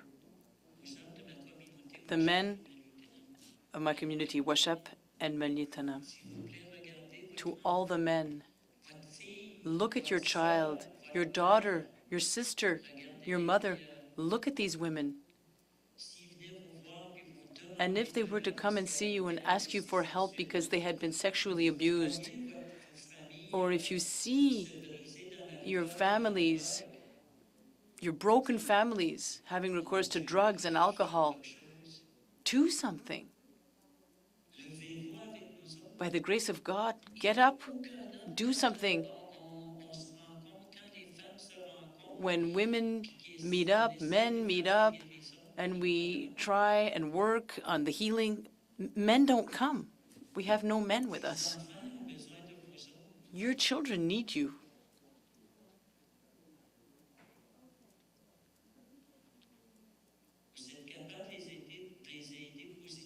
You can help them. You can have a positive influence. That's the message that I feel like getting across.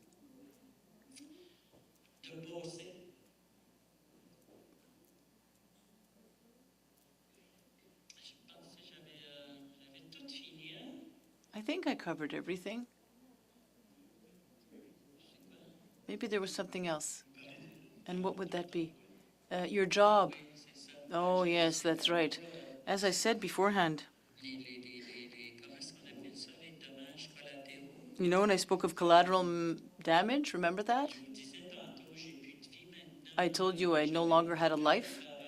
I had a work. I had a job. I worked as a young, I worked with the younger people. I intervened and I helped them.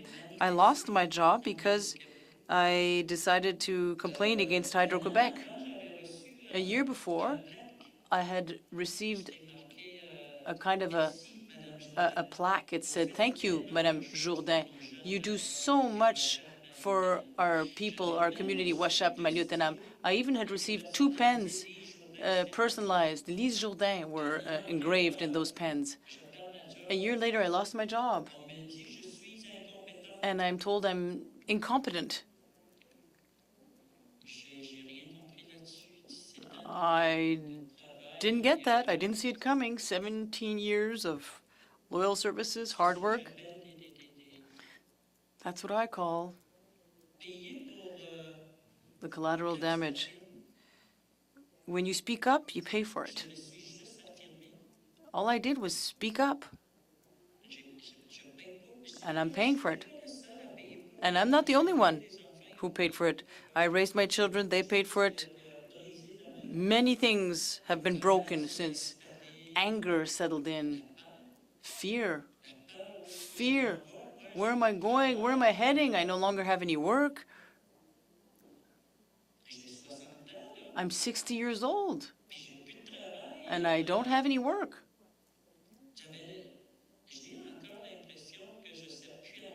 I still have the feeling that I'm worthless here in the community. I serve no purpose.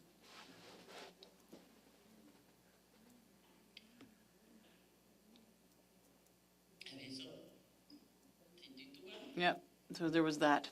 I think that covers it all. Let us broach the topic of solutions and recommendations that you might want to express. What would you like to see happen? What would you like to have changed? What could we do to bring about any change? Well, what I had seen and why this commission is important, or why it is important for me to share my testimony,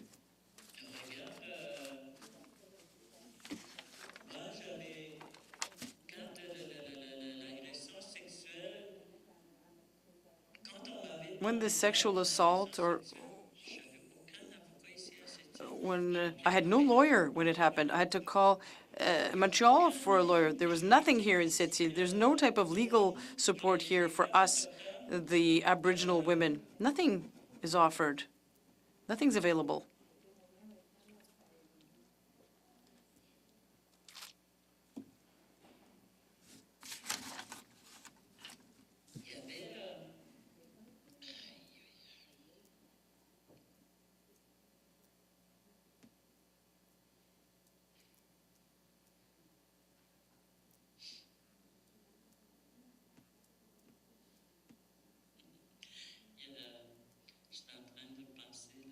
I was thinking, I was speaking to my daughter Aloita this morning, and I said, I won't be here all day. I'm going someplace where I'm going to be speaking. And you'll tell the police that when they come to my place, that I'm afraid of them. Anyway, she must see how it is with me. She must see how I behave. I don't know how to tell you this, but what I need is help. I need help with all of this. We're all related here within the community. Police, the chief of police, other police officers, it's all their family members that are here. Oh, this is reminding me of something else. I'm going to be speaking all night, it seems. My niece, her son had also been assaulted. His aggressor, still today, parks their car at her place. She's complained, but nothing happens because we found out just recently that the woman who had raised the aggressor was the nephew. Anyway, the nephew in question was some sort of a police agent, police officer. That's what we found out recently, because we were wondering why nothing happened. The guy could still park there. And what's happening?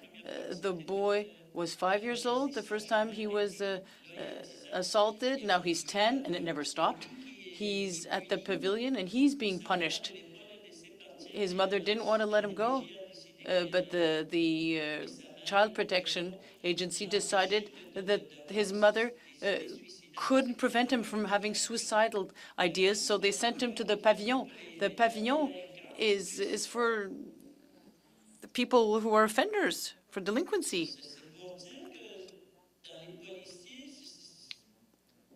It just goes to show we don't get any help from the police corps because we're all related. We're the cousin of someone here. We're all related. Somebody there. We simply can't have access to the help we need and we want. I guess I'll stop there, huh?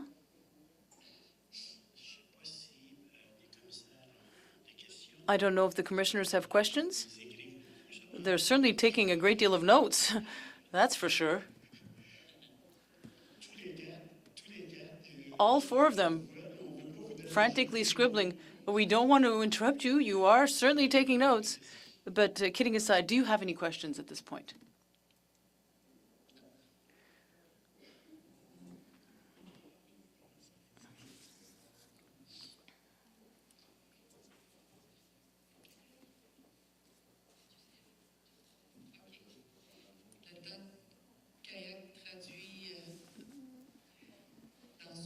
So Kayak is translating things in her mind. We'll just give her a bit of time. So in the meantime, I'll speak. Well, several things I'd like to say. Lise, I'll start with this. Thank you. Thank you very much. Thank you, Carmen, for being here. Thank you for having supported her 24 hours a day, as she said herself in her presentation. And your presence here is very important for the families, the survivors, obviously.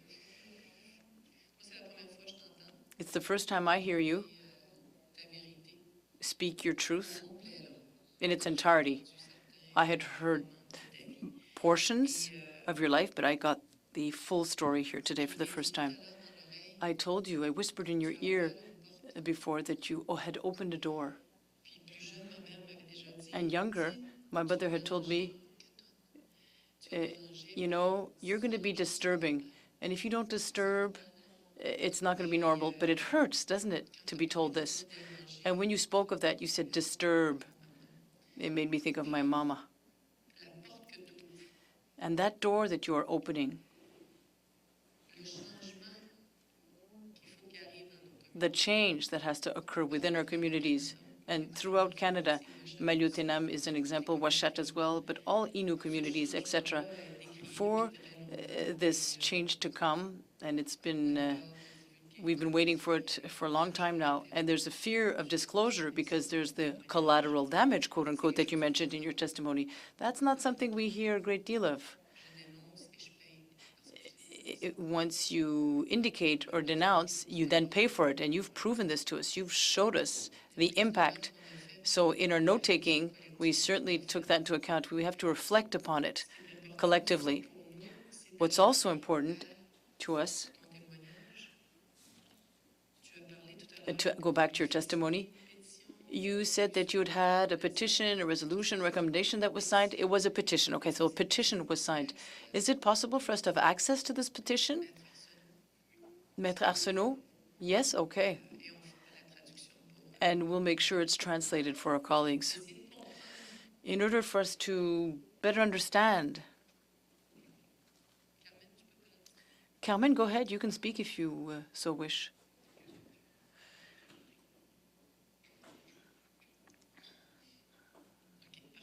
Okay, so duly noted. Yep, so that would be important. During the week or in the upcoming weeks, it would be important for us to have access to this. I need to understand.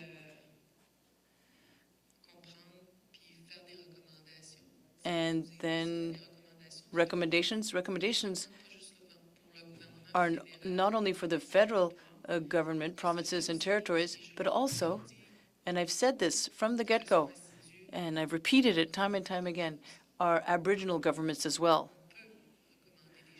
We can recommend things, and then it'll be up to our nations. It'll behoove our nations to do something. So our task is to suggest things. Can you explain to me, you said we don't have any help, we don't have any support. Is it because there's a dearth of services within the community? No, I would say that it's from fear. A lot of people are afraid of losing their livelihood, their jobs.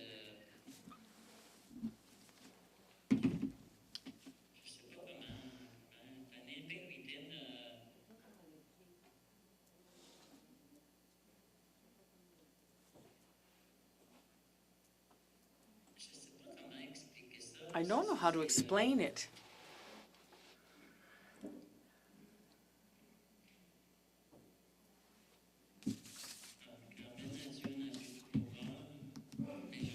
Carmen said an abuse of power, but I was looking for another word. Some people are afraid of losing their jobs, and then they take sides. I can't speak. I work for the band council. He's my boss. There's a lot of that. There was a lot of that kind of answer that I heard of. Or they move aside, indicating, oh no, I won't speak up. I don't go there. I won't do that. There are a lot of those types of answers that victims seem to abide by. That's what I found out. So what would be the solution?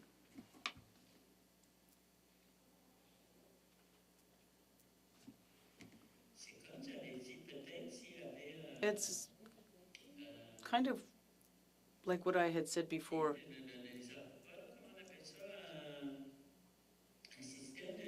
If there was some sort of legal system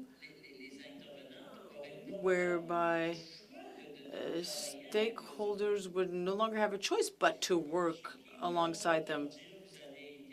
Okay, you're going to help these people. You're going to do this for them. You're going to, something like that.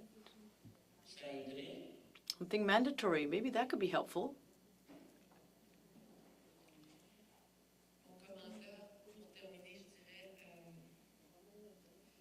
In closing, then, I'd like to make a comment. I put in quotation marks, you've decided to break the silence. There are repercussions.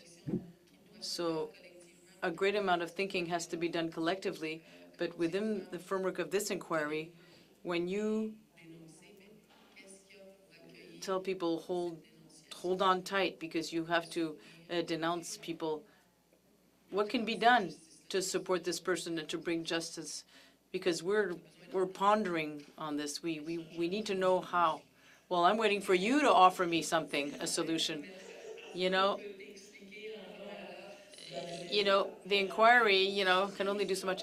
Well, I'll come back to what I keep seeing over and over. Some sort of legal system that really supports women. There's there's the CAVAC, but CAVAC doesn't have much to offer either. Yes, explain that to us. I've accompanied women who've complained. I've spoke to lawyers, and so they complained, these women complained, and I found lawyers had no respect vis-à-vis these women. What indicates to me that you didn't give your full consent? No, I'm talking, you'll listen. That kind of speech, unbelievable.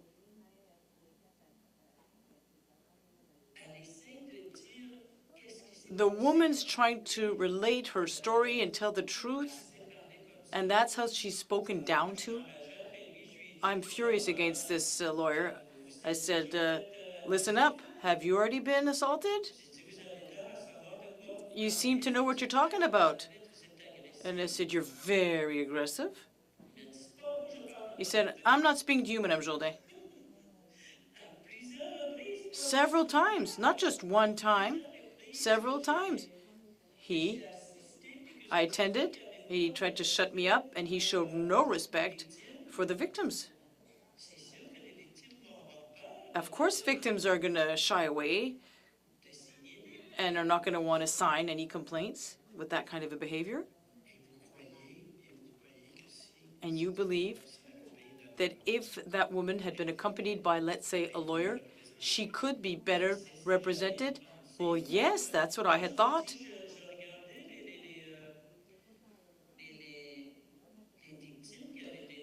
I was looking at those victims, those stars, how they were being spoken of on TV.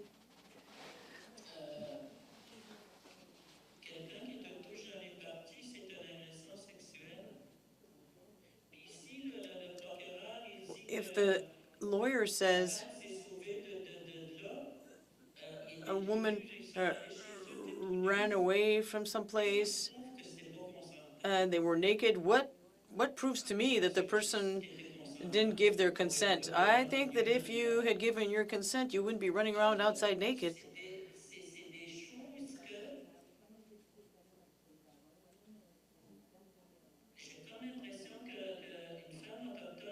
I mean, these things are unbelievable. I think a woman who signs anything, a petition or whatever, is judged right away. They're perceived as either an alcoholic, a drug addict,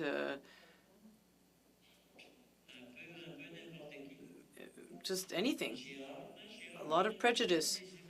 I look forward to the day where they'll be treating us as human beings. I look forward to that moment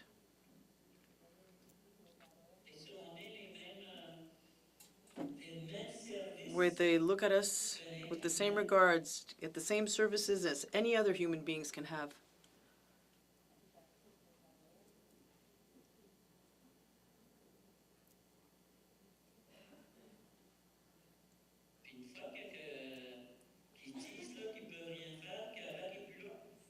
And before they say that they can't do anything anymore for you, CAVAC is gone. There's nothing happens afterwards. Once the lawyer says they're not going to do anything, you're on your own.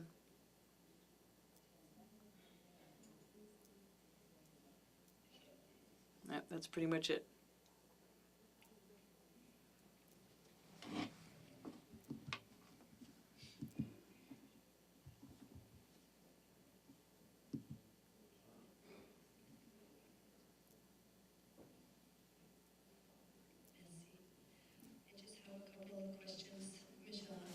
The questions I had. You spoke of a few different police forces. Okay. I think it's channel. two.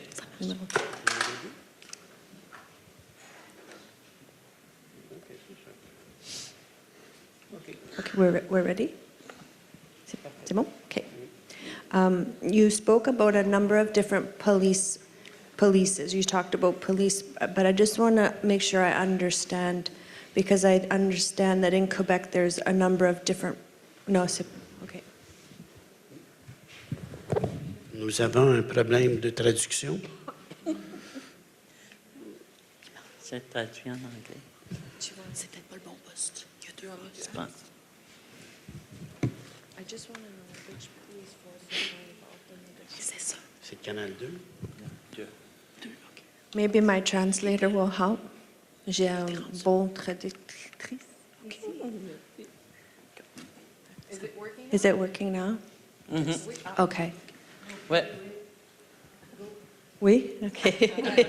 If Lynn said go, okay, I can go. You talked about experiences with police and your observations with police here in Shefferville. Is it all from the same police force, or is it different police forces?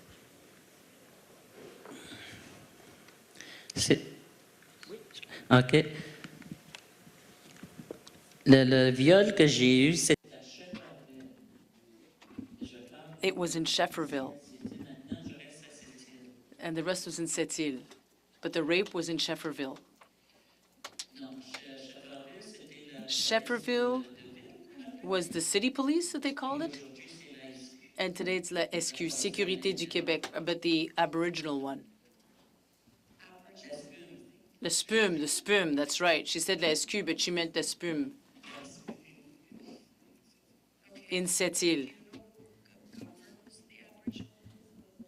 Of SQ, or is it? Hey, sorry. Is it connected to the ban, is my question? It is. Oui. Okay. Oui. Oui. Oui. Yes. Yes.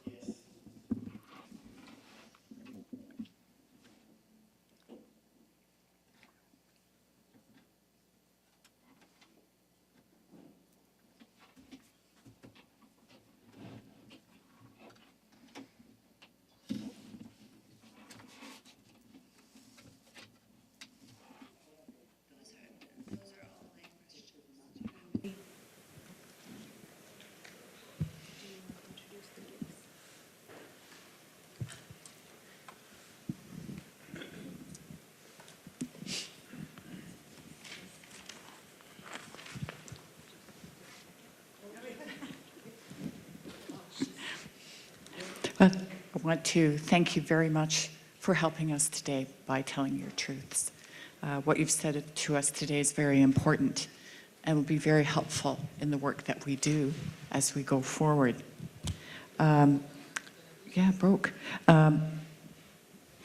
Before we started this, or when we started this national inquiry, the matriarchs, the clan mothers on Haida Gwaii, which is on the west coast of Canada, wanted to be able to help families and survivors as they told their truths all across Canada, because they knew how difficult it would be, how emotional, how very difficult.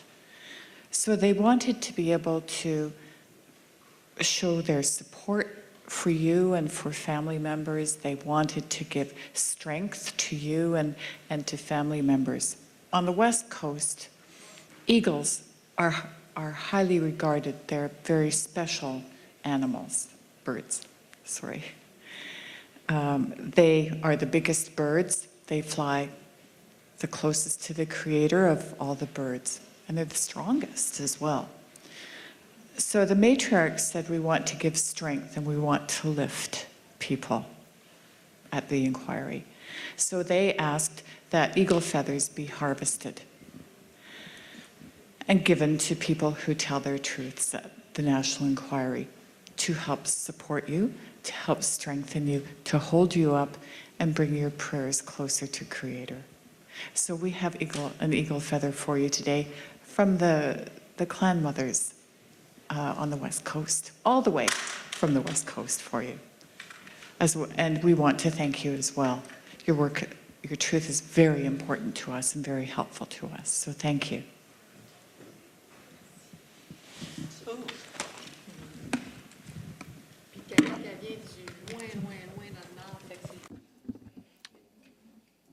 They really come from far away, far, far away.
Pojďme pohoradek.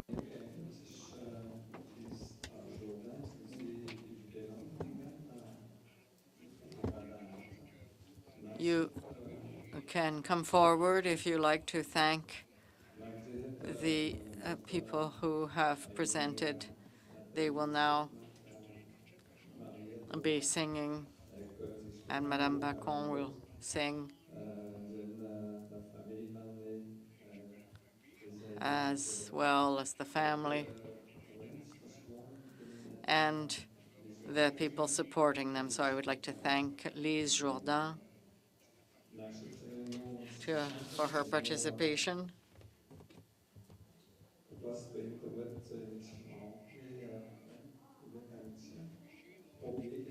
And at 6 o'clock, there will be a dinner served, and we would like to invite you.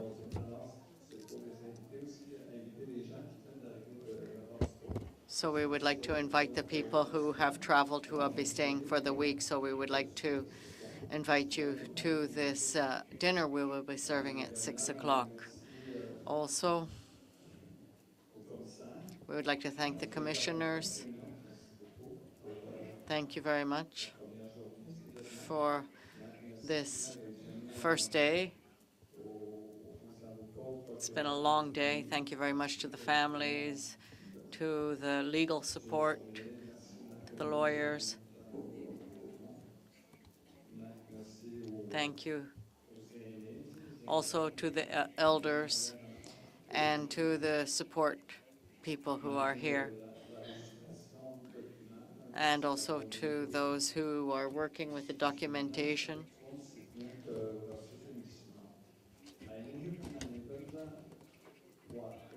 What I would also like to add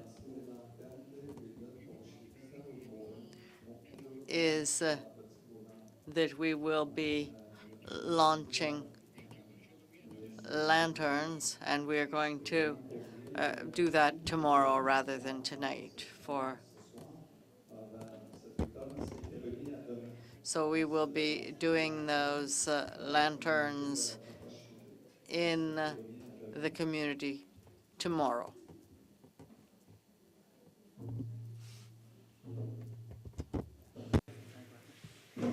Il y a un cellulaire qui a été trouvé ici.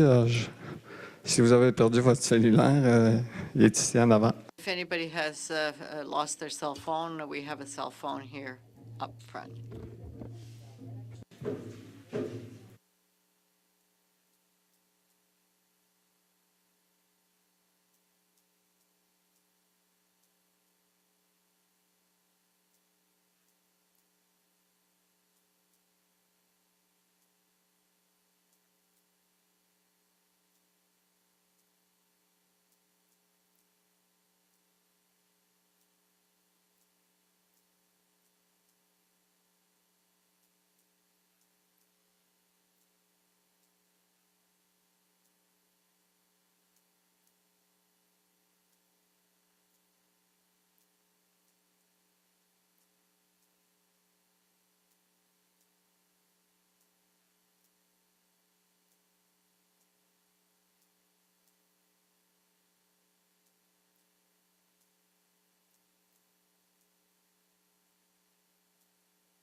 Merci.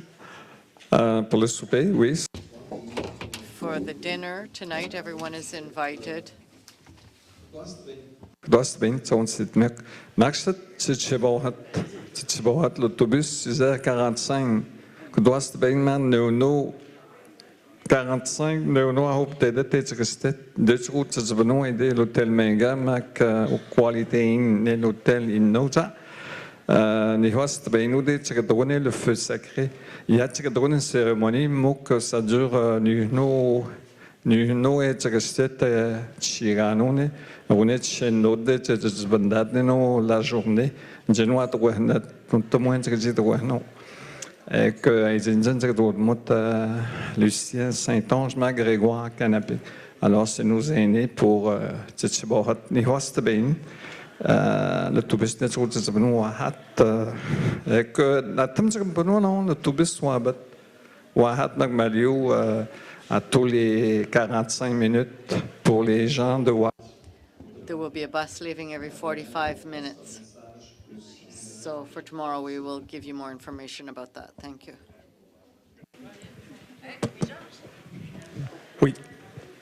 Invite Déborah et Niche à aller rejoindre Kayak puis Marianne pour recevoir sa fille. OK.